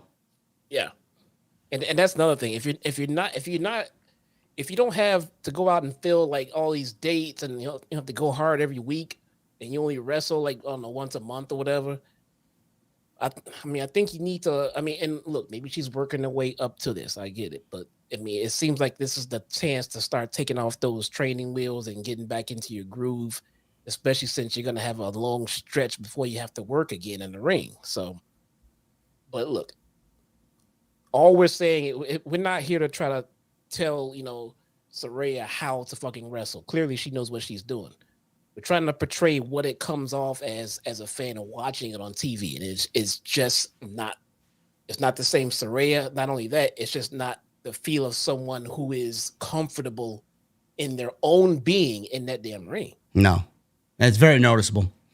After the match, the Outcast beat down Willow. Sheeta ran out with her kendo stick for the save. She gets in there, she hugs the Outcasts instead of fighting them. This can't be happening, says Tony Schiavone. Everybody thought that she turned on the AEW OGs. The Outcasts held Willow. Sheeta prepared to spray paint Willow with the green. Britt Baker and Jamie Hayter entered from behind. Sheeta then sprayed Saraya in the face. It was all a swerve of a swerve, revealing that she swerved the Outcasts. They beat down the Outcasts, and Sheeta sprayed paint them with the green L's as they laid in the ring. I guess this was kind of well executed here to save Willow in this beatdown. But my question is, Jesse, are we going to get an explanation as to where Sheeta was and why she's back and why she's joining the OGs against the Outcasts? I mean, are we going to get an explanation? Are we going to get some storyline as far as what happened there? What do you want? What do you want? A Sheeta promo? What do you want here? I mean, what are you talking about? She's in the Sheeta Pro. I don't want a Sheeta promo. I'd like Britt Baker to tell me what the fuck happened if that's the case. Britt Baker's busy, man. She's busy. She got shit going on, dude. Her fucking fiance is. I mean, she has shit going on. Just accept what we're given, bro. So we got these three lined up: Britt, Jamie Hayter, and Sheeta against Toni Storm, Saraya, and Ruby Soho at the pay-per-view, being that Jamie Hayter does not have a one-on-one opponent lined up. I'm guessing this is the match at the pay-per-view? These 6 women? It has to be, man. Nothing else has been built up for Jamie Hayter, so, right? Sheeta is not a bad promo. She speaks English fairly well. She could cut a promo. There's a severe language barrier there. I mean, she's not fucking Maki Ito. No, she's not that bad, no. Come on now. Yeah, okay, so I'll give you that. She's not that bad, but yeah. The House of Black. Speaking of bad, the House of Black, they were in a vignette, and they threw down their trios championships and said that they would like an open challenge. Any 3 men for this open challenge, and they are calling this open challenge an open house. Special rules for their matches. It includes no rope breaks or countouts, 20 seconds on the outside instead of the traditional 10. So Japanese rules on the outside, New Japan rules on the outside. They have a 20 count over there. And DQ, up to discretion. It's whether you want it or not. It's up to you. So How do they get to make their own fucking rules? The house always wins. The house always wins, man. The house gets what it wants. I know. I said this. I voiced my displeasure on social media, and the reply that I got back from the brain-dead fucking geeks who can't think for themselves, what are you talking about? Oh, open challenge. They got their own rules. I'm sorry, assholes. It's an open challenge, and it's boring. The House of Black won the trios titles. I'd love for someone to tell me what they've done with the trios titles. Did they beat anybody? I mean, who did they beat? I know they wrestled somebody. I don't even remember who they beat. Nah, I don't fucking know. Who cares? Let me explain what open challenge means. It means that we need to establish a feud for these guys, and we built up no contenders organically on our own. I could let me rephrase that. An open challenge means, hi, we're AEW Creative, and we don't really have anything good for you at this time. That's what that means. We're gonna throw some shit at the wall, see if it sticks. You expect me? This is what I don't get. I shit on the WWE Open Challenges. They are fucking lame and lazy, and you expect me not to do the same for AEW with these three guys? These are three of the most talented guys that they got on the fucking roster, and this is the best you got? Give me a break. That is fucking ridiculous. Yeah, so who are we gonna put them in the ring against? They beat the Best Friends, right? The Best Friends and Orange Cassidy. Oh, hey, there you go. Thank you, Primo Cologne. There you go. Wow. They beat the Elite in a fucking great match. Almost a 5-star classic. And what happened since then? Nothing. They're lucky to even fucking make it to television. They got 20 seconds, 30 seconds. So they gave the trios titles to the Elite to bring them some prestige, and this is what we got. Yeah. This is what we have. Yeah. They sacrificed everything in the tag division, putting the Bucks into this trios stuff. Where's the tag division right now? We got FTR feuding with Jeff fucking Jarrett over at, oh my God, dude. They went to fucking Sandy. Oh my, okay. Yep, it was bad. I mean, this was a good show tonight. This was a good show tonight, says the Geeks Online. Jeff Jarrett and Satin and Sing it. House of Black need to be booked better, okay? I don't know what they're doing with this hard brand split, but holy fucking shit. If the House of Black is in a featured act weekly on one of these shows, if there's a brand split, what are we doing? What are we doing? Unreal. We got a Trios Battle Royal. This was a fourth Cinco de Mayo. This was a Cinco de Mayo-esque Battle Royal to celebrate Cinco de Mayo. So this is what we're doing now. We're coming up with Battle Royals. A Trios Battle Royal, by the way. We're coming up with Trios Battle Royals to celebrate Cinco de Mayo, where the winner gets absolutely nothing. Not even a bucket of Corona with lime. Nothing. Now, not even some tacos. Nothing. I'll give AEW credit for this. I entirely expect WWE to be throwing tacos and burritos at each other for their Cinco de Mayo celebration. Yes. I entirely expect if Vince is in charge, yes. Yeah. So as bad as this was, I feel like it could be so much worse if it was the other brand. What was it? A Tres de Mayo Battle Royal. The 3rd of May Battle Royal, bro. The most prestigious Battle Royal that I've ever laid eyes on, man. Tres de Mayo. Or Mayo. Like I'm talking about fucking Hellmans over here. I got very, very drowsy watching this show tonight, bro. What? You got very, very drowsy. Not the Hobbitses. Not the Hobbitses. The little Hobbitses. Listen, man, this shit, I mean... This shit was just a waste of my time, bro. These are the teams in there. Listen to these teams. This is why I listen, man. When we have a show like we got tonight, man, I'm gonna give you what I feel is an entertaining show. I don't even give a fuck. Tony Nese, Josh Woods, and Arya Daivari. Fine. The varsity athletes. Fine. We got Evil Uno, John Silver, and Alex Reynolds. We got 2 decent trios right there. Why not take them seriously? Butcher, Blade, and Kip Sabian. Decent trio. That's a decent trio. Look at these teams, man, that the House of Black could be feuding with, man, in some storylines. You mean to tell me that we got nothing going on here? Yes. Butcher and Blade and Kip. That should be an established trio right there. Like a legitimate trios team right there. We got Bunny and Penelope. What was it? What was it? The Tres de Leches Battle Royal. Is that what it was called? Okay, sure. What are we? Titus Bakery now? Oh. Tres de Leche. Sounds like something I should order at Starbucks. Isn't that milk? Yeah. We got QT Marshall, Aaron Solo, and Powerhouse. He's on TV. He's on TV, yeah. That's good. He's on TV. We got the Acclaimed with Billy Gunn, and we got Lucha Brothers versus Lucha Brothers and Vikingo. I listen, man, I don't know who made this decision. You know, we were told that this was a once-in-a-lifetime match. This was something that needed to be done. It was, you know, time constraints on Kenny Omega and Vikingo. And then here he's on Ring of Honor. He's doing Dark. He's doing Rampage. He's doing fucking Dynamite.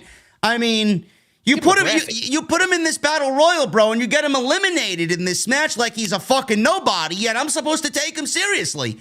Like he's in there like he's just a regular schmuck. Am I wrong? This guy was supposed to be treated as the greatest luchador on the planet currently. And he's in there, he's getting tossed over the top rope like he's fucking some no-name jobber.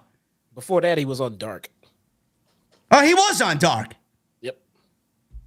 They got this guy working Dark? Holy shit. The fuck is wrong with you guys over there, man? Oh my goodness. These 6 teams are in the Battle Royal.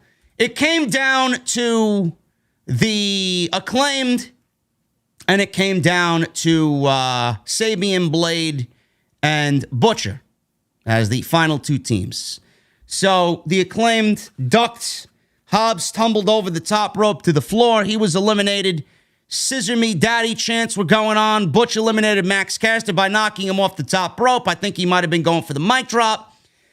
Blade then gave Bowens a neck breaker. Came down to Sabian, Butcher, Blade versus Gunn and Bowens. The Acclaimed ultimately prevailed, and they tossed out all remaining members of the team, Sabian, Butcher, and Blade. And that was it. Acclaimed and Gunn win 10 minutes, and they were already teasing that they could be viable contenders for the Trios Championships. Billy Gunn, bro, at 60 years old, viable contender for the Trios Championships. What are we doing here? I don't know. They were doing so well with the way Billy Gunn was being booked. Same with Sting. It does seem like they're starting to venture Billy Gunn into Jeff Jarrett territory with me, man. Why do we have Billy Gunn and Jeff Jarrett on TV in wrestling roles on this show when you have 100 other fucking people backstage that are not being used, that should be used on this show? Why? Or am I missing the fucking plot here? What are we doing? Like, I'm still fucking confused about the House of Black open challenge. I mean, clearly, I told Jesse this tonight, clearly they could tell stories with multi-man teams. They're doing it with the Elite and Blackpool Combat Club, which were operating as trios for a little bit. Where the fuck is the story? I know you could do it, but why is it the House of Black's gimmick is always like, oh, we can't touch that? You gave Swerve creative control. His shtick was fucking atrocious. Meanwhile, Malachi's got some saying what's going on here, and we see nothing of the House of Black. Yeah. Meanwhile, by the way, shout out to Julia Hart. She is fucking fantastic in the role that she's playing. And I think she's great. Julia Hart. I've been consistently saying that she's her in-ring work is slowly improving. Nothing dramatic. She's not getting worse. She is definitely getting more comfortable in her role. It looks like to me that she's caught up in the flux of trying to change her moveset from being a cheerleader to what she is now, which is the smartest thing you can do. You can't wrestle the fucking same as a cheerleader. No. And as a goth leader of the fucking House of Black. No. So that being said, her in-ring work is changing. She's changing her style, but she's implementing her gimmick into her ring work, and that's where she's shining. She's improving, man. She definitely is. I'm enjoying it. Sammy Guevara, he was backstage with Renee. She said, no, I'm sorry. One quick second, though. Also, I want to highlight what Joey Clemenza said. I think he's absolutely right, and I think AEW dropped the ball on Billy Gunn when they did not have him turn on the Acclaim and join his sons. That absolutely should have happened. Yes. That was the proper course to go for that. He should be heel with his sons, turning on the Acclaim, making the Acclaim even more sympathetic and everything else, and still having Billy Gunn, coach his sons as a tag team. It was the natural progression for this story. They just it's amazing to me. At Revolution, that should have been the tag team match, the rematch. The rematch, and Billy should have turned on the Acclaimed. That should have happened there. I don't know why we didn't get that. We got a fucking 14 tag team match that included Jarrett and Lethal and Danhausen. Meanwhile, the story didn't involve any of these four guys, and it involved the Guns and the Acclaimed, and Billy should have turned. Yeah, he should have. So simple. Anyway, Renee was backstage with Sammy Guevara. She said in order for him to cash the check MJF wrote out for him, they need to win tonight. MJF interrupted. Guevara said MJF left him last week, and no one was in the car, so Sammy's not a dummy. MJF says that he should have been honest with him, but he needed the space in the car to lie down because of his back pain. Bullshit. It was so good. He said he was afraid to be honest with him. He says he was a horrible friend and he deserves better. He turned to leave and then he started to smirk as if, he's bullshitting. Guevara pulled him in and he kissed his forehead. MJF says he's emotionally drained. And then he perked up and says that they got their theme songs merged tonight by Ruckus and it was going to be a banger. There you go. These two guys are conning each other, man. Or MJF is conning Sammy Guevara, but Sammy Guevara was going to eventually become aware of the con artist that MJF was. Look, here's the important thing from that. Mikey Ruckus has followed me on Twitter now. There you go. There we go. Mikey Ruckus is a good dude. Talented motherfucker. Yeah. Best theme music in the industry, Mikey Ruckus. No doubt about it. Yeah, man. Good shit. Kenny Omega and Don Callis spoke backstage. Callis said if Moxley has a plan, that's a new one. Meaning that Moxley doesn't have a plan and he just goes in there looking to bleed. He pointed at his scar and says he thinks about him every day. He looks in the mirror. He said Moxley might have heavy hands, but with his mind and Omega's talent, it will all come to an end in the cage. Omega says when you surround a ring with a cage, he knows better than anyone that Mox will make him bleed and he might make himself bleed. He said Mox won't be the one left standing, though. He says what he did to the Bucks and Takeshita and Callis is he made it personal. Goodbye and good night. Solid promo here by Kenny. I like Don Callis being serious as well, showing off the scar from that little incident a couple of weeks ago. And I'm looking forward to this match. I still do think, though, that Callis is a mastermind here. I think he's going to play into that hidden hand, and I do think that Takeshita and Don Callis will end up joining the Blackpool Combat Club. Yeah, it might be a nice little thing. I could see it happening. They can use a Don Callis without having a Regal there. Yep. Brian is trying to seemingly take some of that role on himself. I'm pretty confident. I've seen no reports, but just my opinion of what I'm seeing, I'm pretty sure Brian is taking some time away from the ring. He seemed to be more of a manager's role right now. Remember we talked about last time he lost. He said he was going home, and I said, "Look like he's gonna be taking a break from the ring for a while." He hasn't wrestled since, has he? No, I don't. Yeah, he hasn't wrestled since. He's just been in there. He's gotten his hands dirty a little bit. He's been brawling with the Elite when the time calls for it. But I'm wondering what they do with the pay-per-view with these two teams. Are we going to get blood and guts early at the pay-per-view? I don't know. Do we get Omega versus Bryan at the pay-per-view? I don't know. Maybe we get Moxley and Yuta versus the Young Bucks. I have no idea. That's the cool part. They do have quite a few different ways they can go with this. Mm-hmm. That does make it interesting, and they haven't already flooded our inboxes with individual matches of these two factions. Yes, that's something Tony Khan does very well. If this was WWE, we would have already seen this 6-man tag team match about fucking 4 different times already. Exactly. So that's good to see. So when they do finally lock it up, it will be somewhat fresh as it pertains to this storyline. So that is good at least. Wardlow. Oh boy. With Arn Anderson, he beats another jobber by the name of Logan Lemieux. Don't know where they got this from or got this guy from. Maybe he worked at the local 7-Eleven in Baltimore. I have no idea. Logan Lemieux lasted 1 minute, powerbomb, and that was basically it.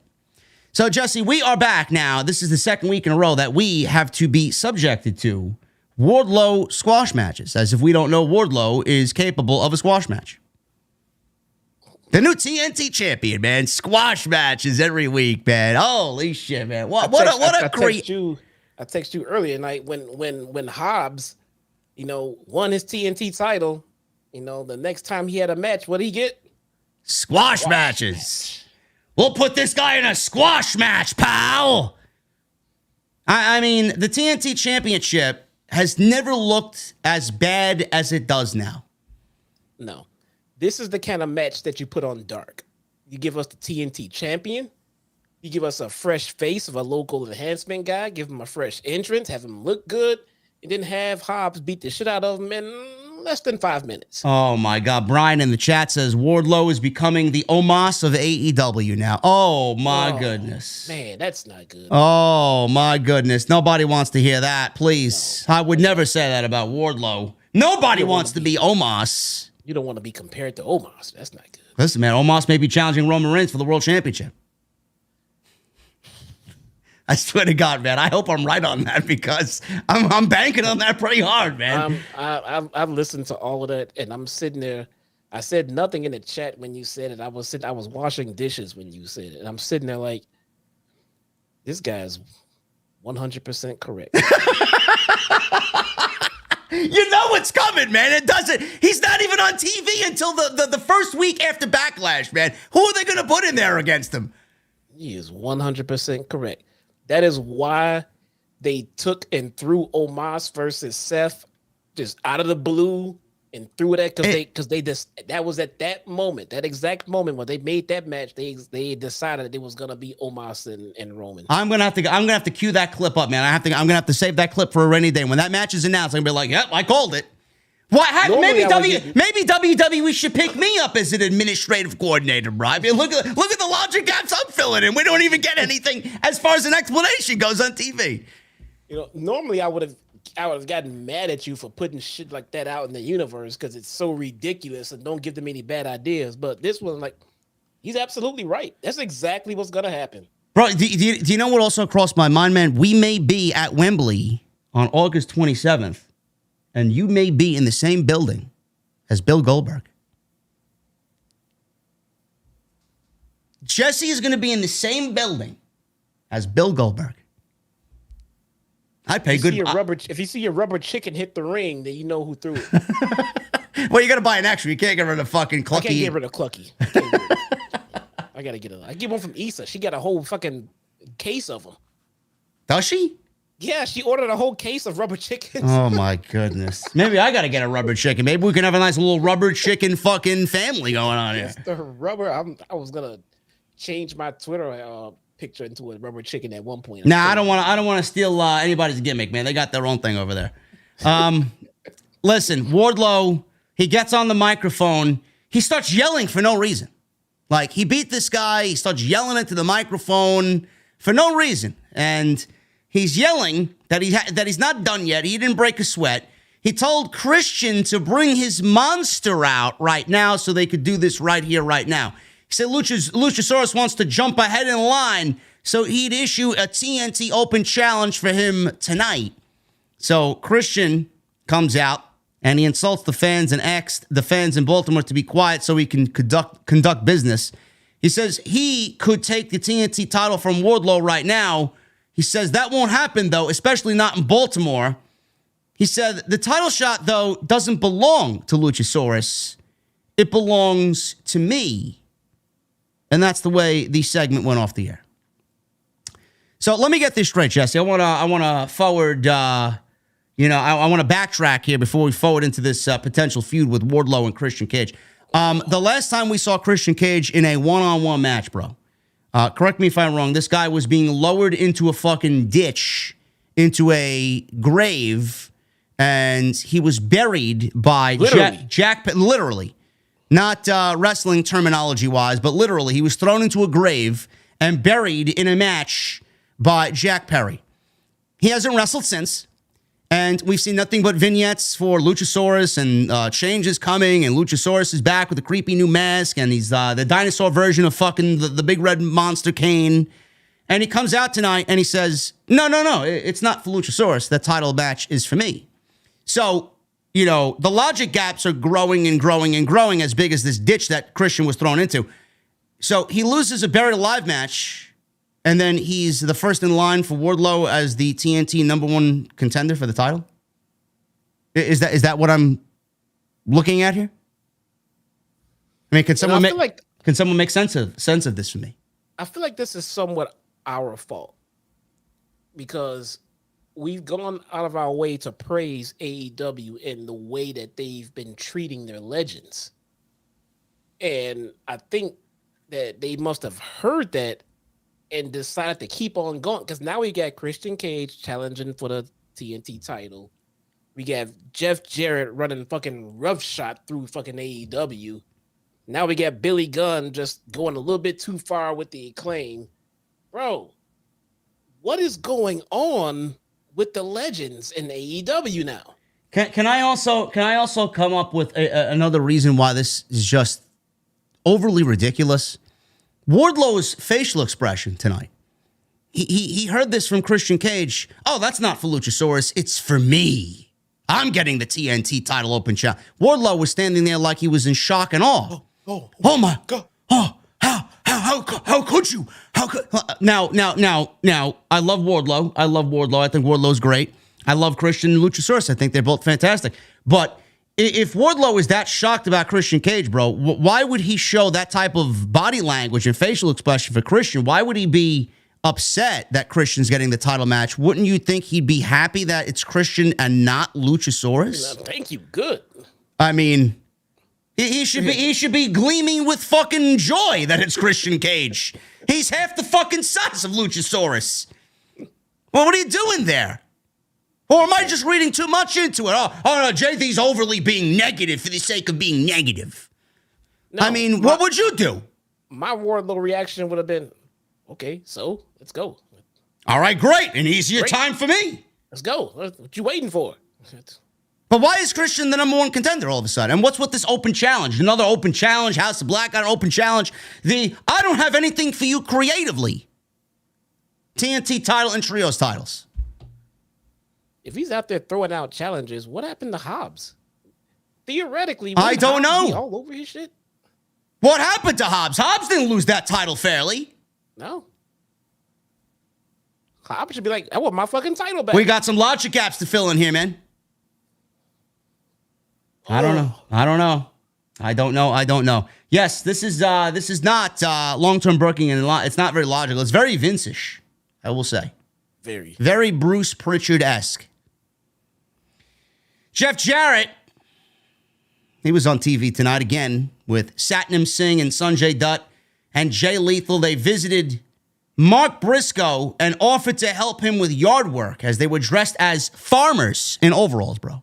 This is quality television. Sandy Fork, man. They went to Sandy Fork, Delaware. You believe this shit? Papa Briscoe said he knows Lethal is okay, but he should keep his eyes on the other idiots in overalls. Lethal challenged FTR to a tag team match with Jeff Jarrett at Double or Nothing. Jay asked Mark for help with strategy beating FTR. Jarrett says they should go fishing and talk some strategy. They brought out Papa Briscoe for Jeff Jarrett and Satnam Singh. They made FTR the tag team champions, and we are now putting them in a tag team title match first, right out of the gate, for a new reign with Jeff Jarrett and Jay Lethal. And you mean to tell me that Tony Khan doesn't need a fucking writing team? Man. Holy shit. Where is your tag team division? Where the fuck did it go? How are we looking at WWE with a better tag team division than fucking AEW? How? First off, I want to make sure this is out there right away. I think using and breaking out Sandy Fork and Papa Briscoe is phenomenal shit. Yes. I think this is great stuff, man. But my God, why are we wasting it on these guys? Why?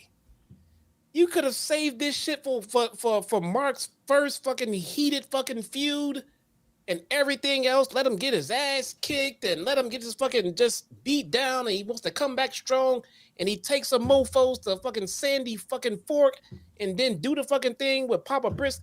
No. We got Jeff Jarrett out there with Satnam Singh and man. So Mark Briscoe doesn't want to team with anybody because clearly he's. I mean, it's just not something that he wants to do now that Jay passed. And he doesn't want to be a tag team wrestler anymore. And he wants to continue the Briscoe legacy as a solo act. Meanwhile, AEW has him as an advisor for a tag team, giving out tag team tips on how to beat FTR because the Briscoes and FTR had 3 matches that were unbelievable together. And Jarrett and Lethal feel like Mark Briscoe is the way to beat FTR. Is that what we're getting at here? So you don't want to put him in a tag team. He doesn't want to be in a tag team, but you're giving him a tag team advisor role. That's the best you got from Mark Briscoe? This guy could be wrestling for the TNT title. He could be wrestling for the international title. He could be doing anything. But you got him in this ridiculous fucking sports entertainment garbage with Jeff Jarrett and Jay Lethal. God, this is so beneath FTR, and this is so beneath the tag team division, man. This fucking garbage. It's garbage. It is. I'm sorry. This is the second pay-per-view in a row now that the tag team titles are rendered unimportant. Well, where are we? We're going back. We're going literally going backwards with the tag team titles. Don't know what else to say. I kind of felt like the tag team titles were just going the wrong direction when they took them off.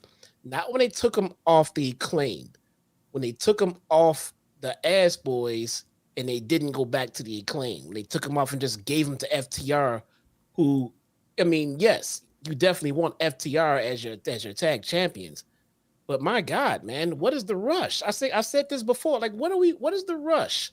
They'll get the titles in due time. Let us finish off this thing with the Gun Club and everything else, and then eventually we'll get around to getting the titles on you. We're signed. We're back. You're champions. Move on to the next feud. Forget the fucking Acclaim. Go. Like, what is going on? Slow down. Joey Clemenza says, please tell me TK is on cruise control until Collision. He definitely is, because these shows have not packed a punch at all. At all. No, I don't know what's going on. I don't know what's going on. And it's not one of those good things like, I'm intrigued. I don't know what's going on. I'm excited. No, I don't know what they're thinking when they're booking this shit. It is not entertaining or interesting. No. You could definitely see, just based on the tag team division and watching it fucking deteriorate into what it is now, to where the Young Bucks praised tag team wrestling going to be the focus of AEW. When they were in charge of the tag team division, bro, it was thriving every single week. You were having tag team bangers every week. Now we're getting this. So you can just tell by this that the Young Bucks and their creative say, their creative input has been lessened with the deterioration of the tag team division. Hey, can you pin that for me, please? Yes. Let me pin that in the chat. And there you go. I don't know, man. I mean, look, I understand that me and my personal hatred for dealing with Jeff Jarrett in 2023 is probably a me thing. I know I'm not the only one, but even if you're TK, like, why? I don't understand why Jeff Jarrett needs this much of a push. He does not. You have Jay Lethal saddled with this god-awful faction. My God, wasted talent, man. Come on. Stories are just fucking lacking, man. It's fucking lame. It really is. Ricky Starks, Juice Robinson, rock hard. Juice Robinson. I don't see anybody complaining about his fucking t-shirt. Nope. Rock hard. Yep. I'd wear it. There you go, man. I'd wear it on the show. 8 minutes. This was not bad at all. I'm looking forward to Starks and Jay White at the pay-per-view. This was very good. Very good. Juice reverse whipped Starks into the ring steps on the outside. Starks made a comeback, threw Juice into the ring post, picked up Juice, climbed to the ringside steps, slammed him to the mat. We got Starks eventually winning with a spear and a Rochambeau, which looked great, sounded great. Starks wins in about 8 minutes. After the match, Jay White attacked Starks. Starks made a comeback. Juice pulled White to safety, and they both retreated. Shawn Spears was not in the arena tonight, as Excalibur said on commentary, so Ricky Starks was out there by himself.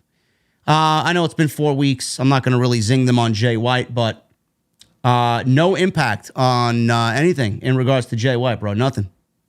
No. We got a main event guy here, and he's fucking nothing. No, we should be seeing more of Jay White than we're seeing of Jeff Jarrett. Yes. Easily. Oh, but Jeff Jarrett's for the casual audience. And he has a tag team partner. Yeah. He has a tag team partner, Jay White, Juice Robinson. There's a tag team. A phenomenal tag right there. Imagine not doing Jay White and Ricky Starks versus FTR, but you would rather see Jeff Jarrett and Jay Lethal. It's unbelievable. Unbelievable. We have the Rampage show preempted again on Friday. This will be happening at 6:30, thanks to the NBA playoffs. Hopefully, they moved the fucking time last time. Darby Allin. No, not Darby Allin. We got, where's the Rampage?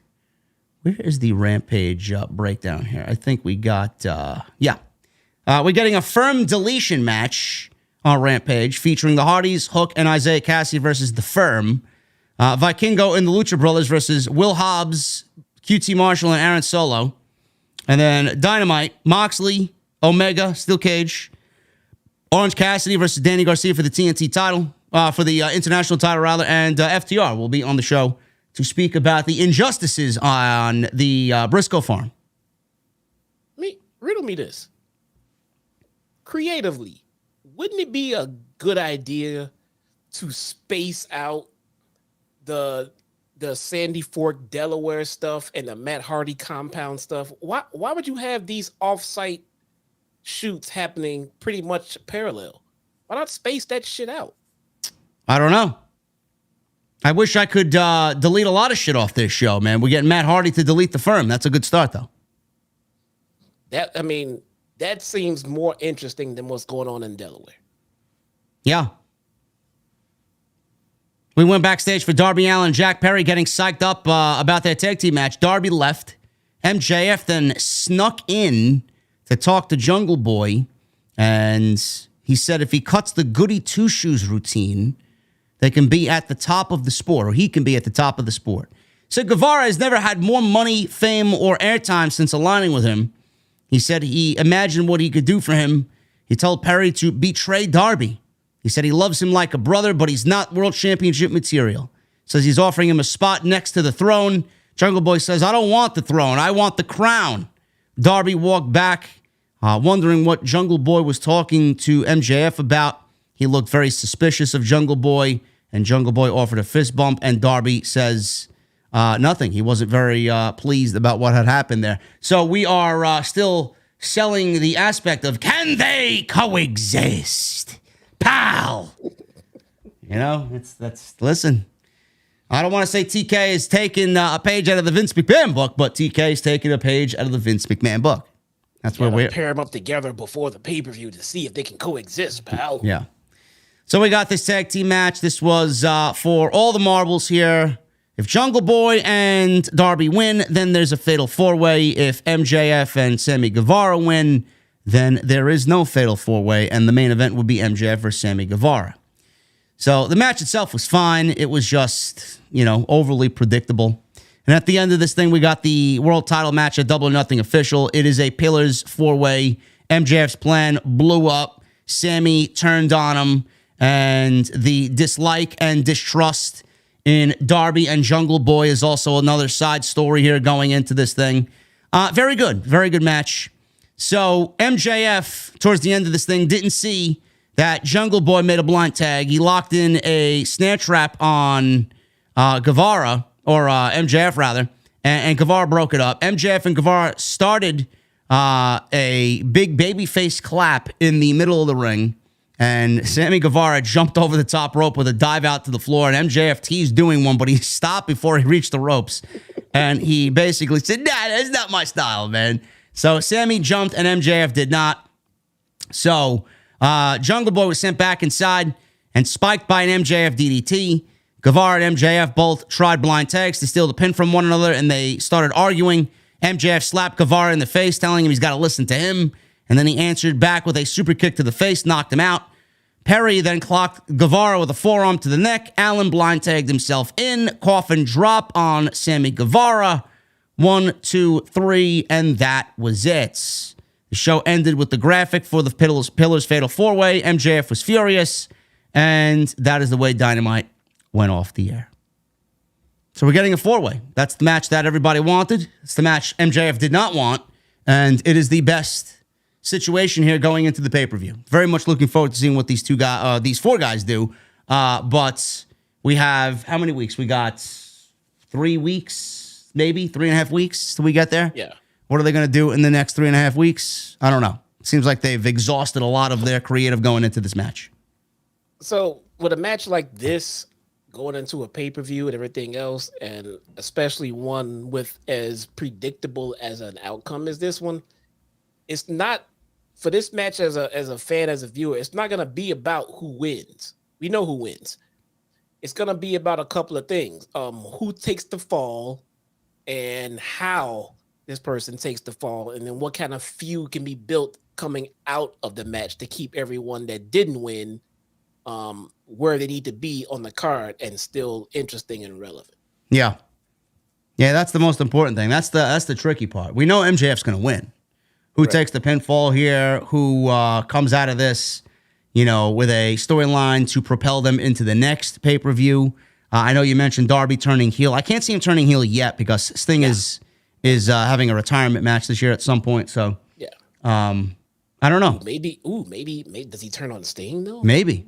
That's a possibility. Maybe Darby versus Sting in his retirement match. Okay. Babyface Sting versus heel Darby?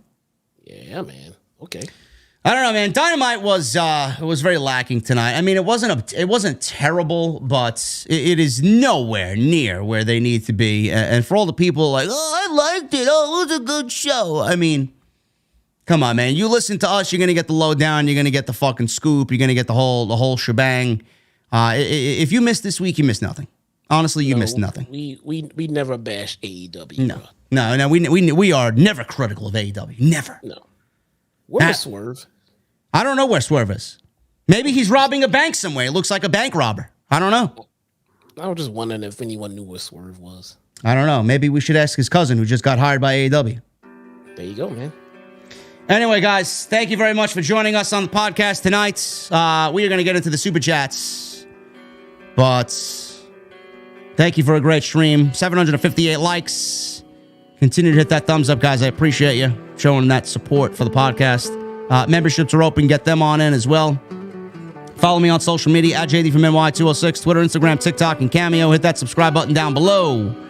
Turn on the bell for all notifications. Follow Jesse on Twitter as well, at ChyTownSmark. And go to the pinned comment. Jesse will be reviewing Impact. It's not a watch-along. It's a review, full-blown review of Impact Wrestling on Axis, starting tomorrow on Jesse's YouTube channel. So if you're into that type of thing, that's where you got to be.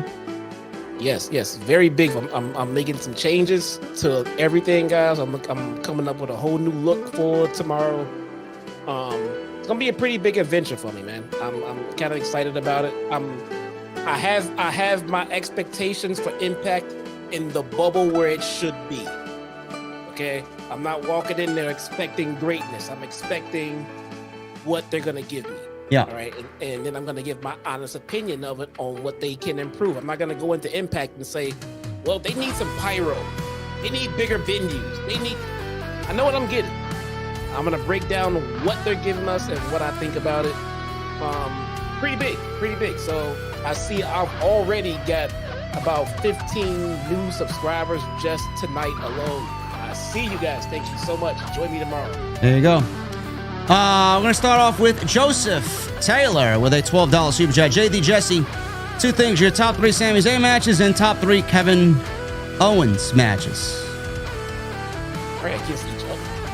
Yeah, probably against each other. But if I had to make some notable ones for Sami Zayn, Nakamura take over Dallas. Yes. The one with Roman Reigns, obviously at Elimination Chamber this year, and I believe there was a ladder match, triple threat match. I don't know where it was, with AJ Styles and Jeff Hardy for the Intercontinental title. That was a great match with Sami Zayn. Kevin Owens, his matches with Roman Reigns have all been great. And ladder match. Yep. I mean, his early matches with John Cena were very good too. Yeah. J Ray with a $5 super chat. Congrats to TK and AEW. Live Nation has reported that the official numbers are 45,000 sold so far at Wembley. Please beware of all WWE droids. Thank you, J Ray. Tony Brown with a $4.99. He says, I'd love to be Tony Storm's washcloth. Oh, my goodness. You are a man of fine taste there, Tony Brown. But you are not rock hard, though. You're not rock hard, though. Nope. That's only Juice Robinson. Tone C with a $5 super chat. I hope next week is better since I'll be there. Moxley knows about the blades. Slicey. And a very happy birthday to my mom today. Happy birthday to Tone C's mother. There you go. Thank you to everybody that donated 100 bombs. We got quite a few of you guys. I appreciate you all very, very much. You guys are unbelievable. We got William Seward. We got Billy Sizane ×2. MGM Ballin. David Rades. Billy with 200. Like I said, Nick Williams. Thank you guys very much for all of your support on the Super Chats. Wild Stallion 77 with 3 months. No better place to be when it comes to wrestling. This place hits grand slams every time. Thank you, Wild Stallions. Darius Moore with 20 months. Appreciate you, brother. Gavin Deeth with a $2 super chat. JD and Jesse, such a good show. Thank you, man. ER Sane with a $2 super chat. Midity Fatu made her mid-packed debut. Great pairing. Bro, I'm gonna need you to start showing Trinity some respect, bro. Otherwise, I may have to dump you.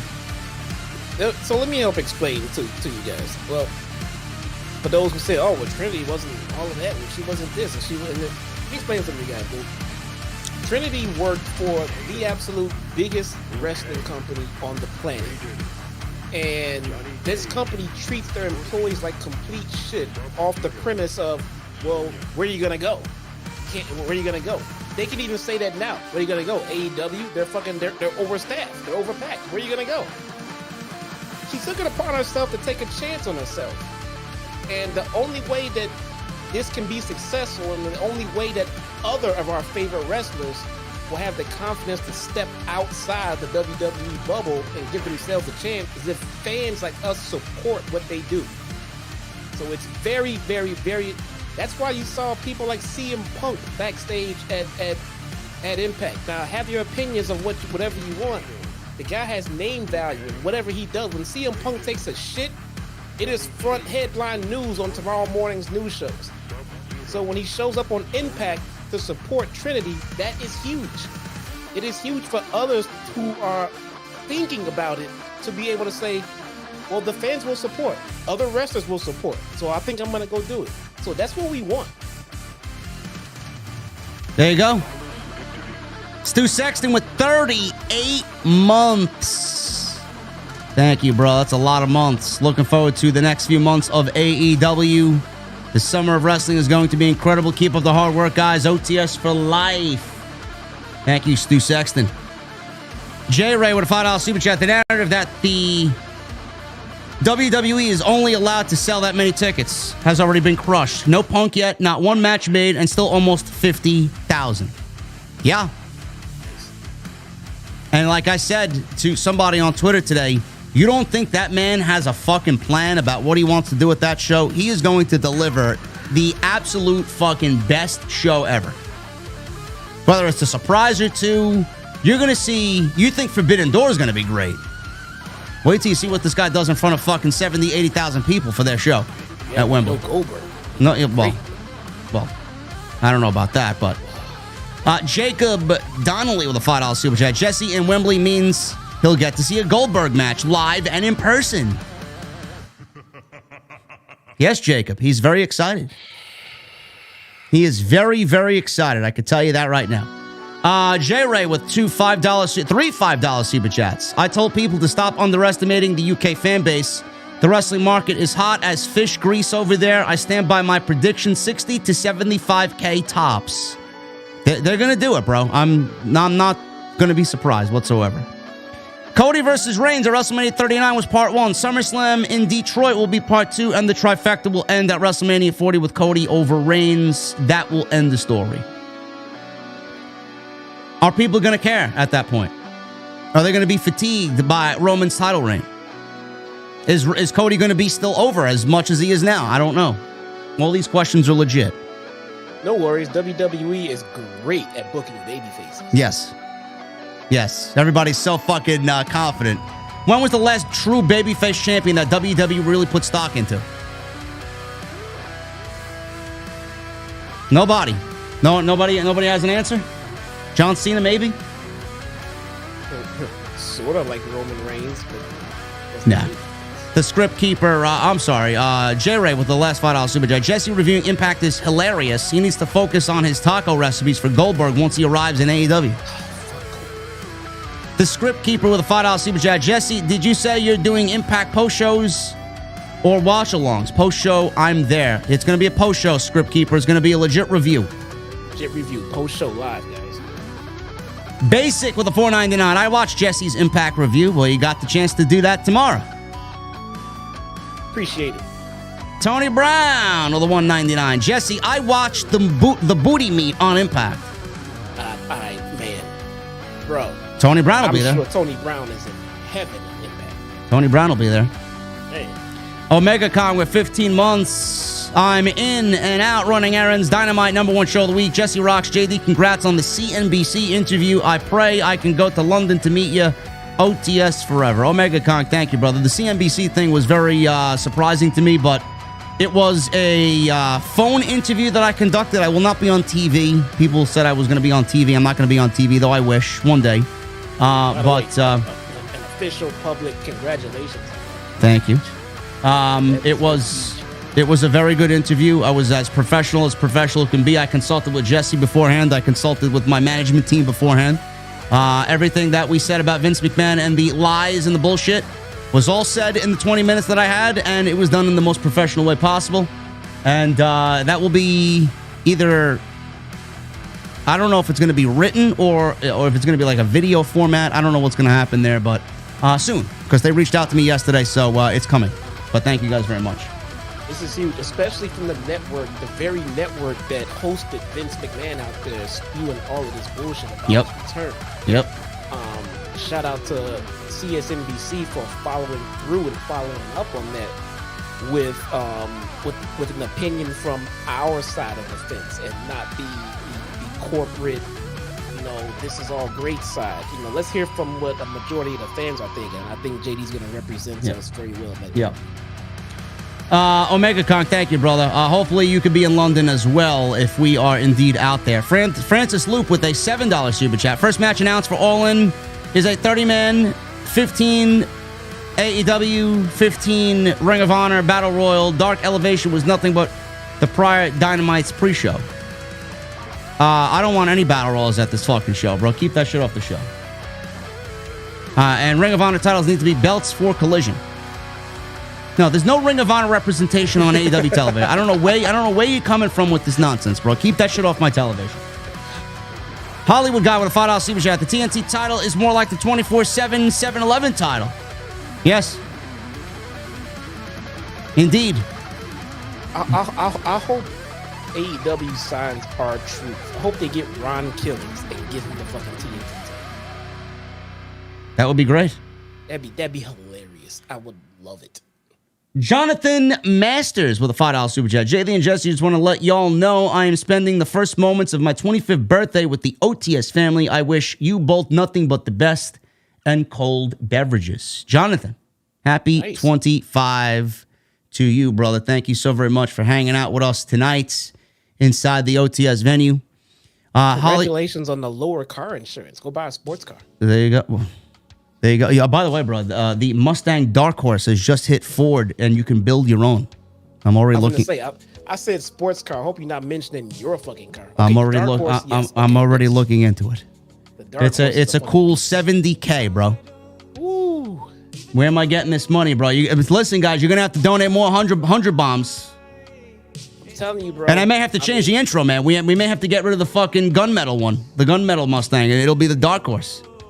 bro. Look, I don't like trying to talk people out of their faves, man. But if you're gonna spend that much, I suggest you go look at Dodge too, man. I don't know, bro.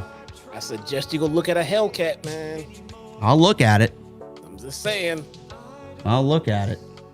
Or how about a Jeep? How about a 4x4 SRT8? You got winters in New York, bro. Yeah, I know. I've driven a Jeep Wrangler before. I'm not really, No, kosher I'm with. talking about a fucking Jeep that'll blast that fucking Mustang out of the phone. I'm talking a Jeep Demon, dude. Not a Demon, a Hellcat. Hellcat SRT8 Jeeps, man. Same price range. Go check them out. The Dark Horse cake. The Dark Horse only comes in one color, bro. It's like a midnight black or something like that. It's like an exclusive color. They can only get on. That's hot. I'll give you that. That's hot. Blue Ember is what it's called. Blue Ember. Hollywood Eric, $5 super chat. My OTS tribal chief, I acknowledge you. Thank you, brother. Appreciate you. Also with a $10 super chat, Hollywood Eric. I can't wait to see Jesse enjoy Bill Goldberg in AEW and in living color in London. Why do you guys hate me so much? I don't know. Joseph Taylor with a $6 super chat. If Goldberg shows up to All In, can he please decimate Jesse with a spear and a jackhammer? Well, I might jump into the ring and decimate him. You guys be watching that fucking show, but like, what the fuck? Why'd they cut away? Who the fuck was that? Why is there a rubber chicken in the ring? Omega Kong with a 20 bomb. Let me retract my Dynamite was good comment. Some segments were good but lacking. I don't see any wrestling company today that's killing it. If SummerSlam and All In both suck, I'm going to take the rest of 2023 off all of wrestling. All In will not suck. These shows are not going to suck, bro. I think WWE and AEW are going to have a tremendous August. And Jen with a 17 months in the OTS venue, 17 months down, 7 to go for the Golden Mike. OTS VIP for life. Thank you, Jen. 17 months is a long, long time. Appreciate you. All right, guys, we are getting out of here, and that's it. That's all we got for AEW tonight. Appreciate you guys very much for hanging out. You guys can follow me on social media at JD from NY206, Twitter, Instagram, TikTok, and Cameo. Make sure you guys hit that subscribe button down below. Turn on that bell for notifications. Go follow Jesse at Chi-Town Smark on Twitter. He will be live on his channel, which I pinned in the comments section. At the very top of the comment section in the live stream chat, he will be on YouTube tomorrow night live after Impact on Axis. Full review of the show. Going to be a weekly thing from now on over on his channel. Yes. So make sure you guys go check that out. And make sure you guys continue to hit that thumbs up, man. I would really appreciate you guys continue to do that. We are at 800 likes.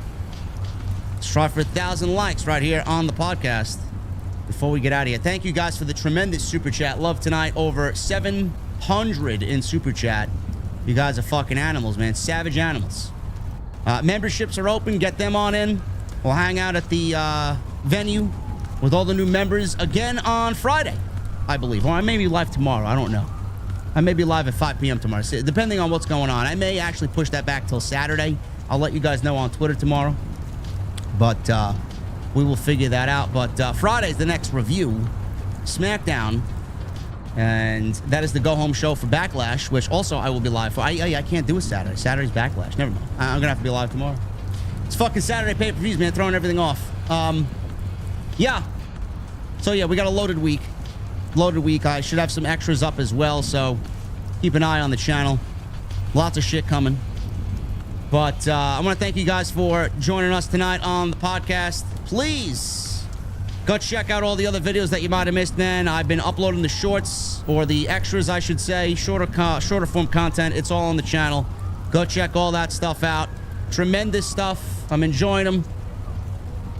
And like I said, Friday we'll be back in the OTS venue, man.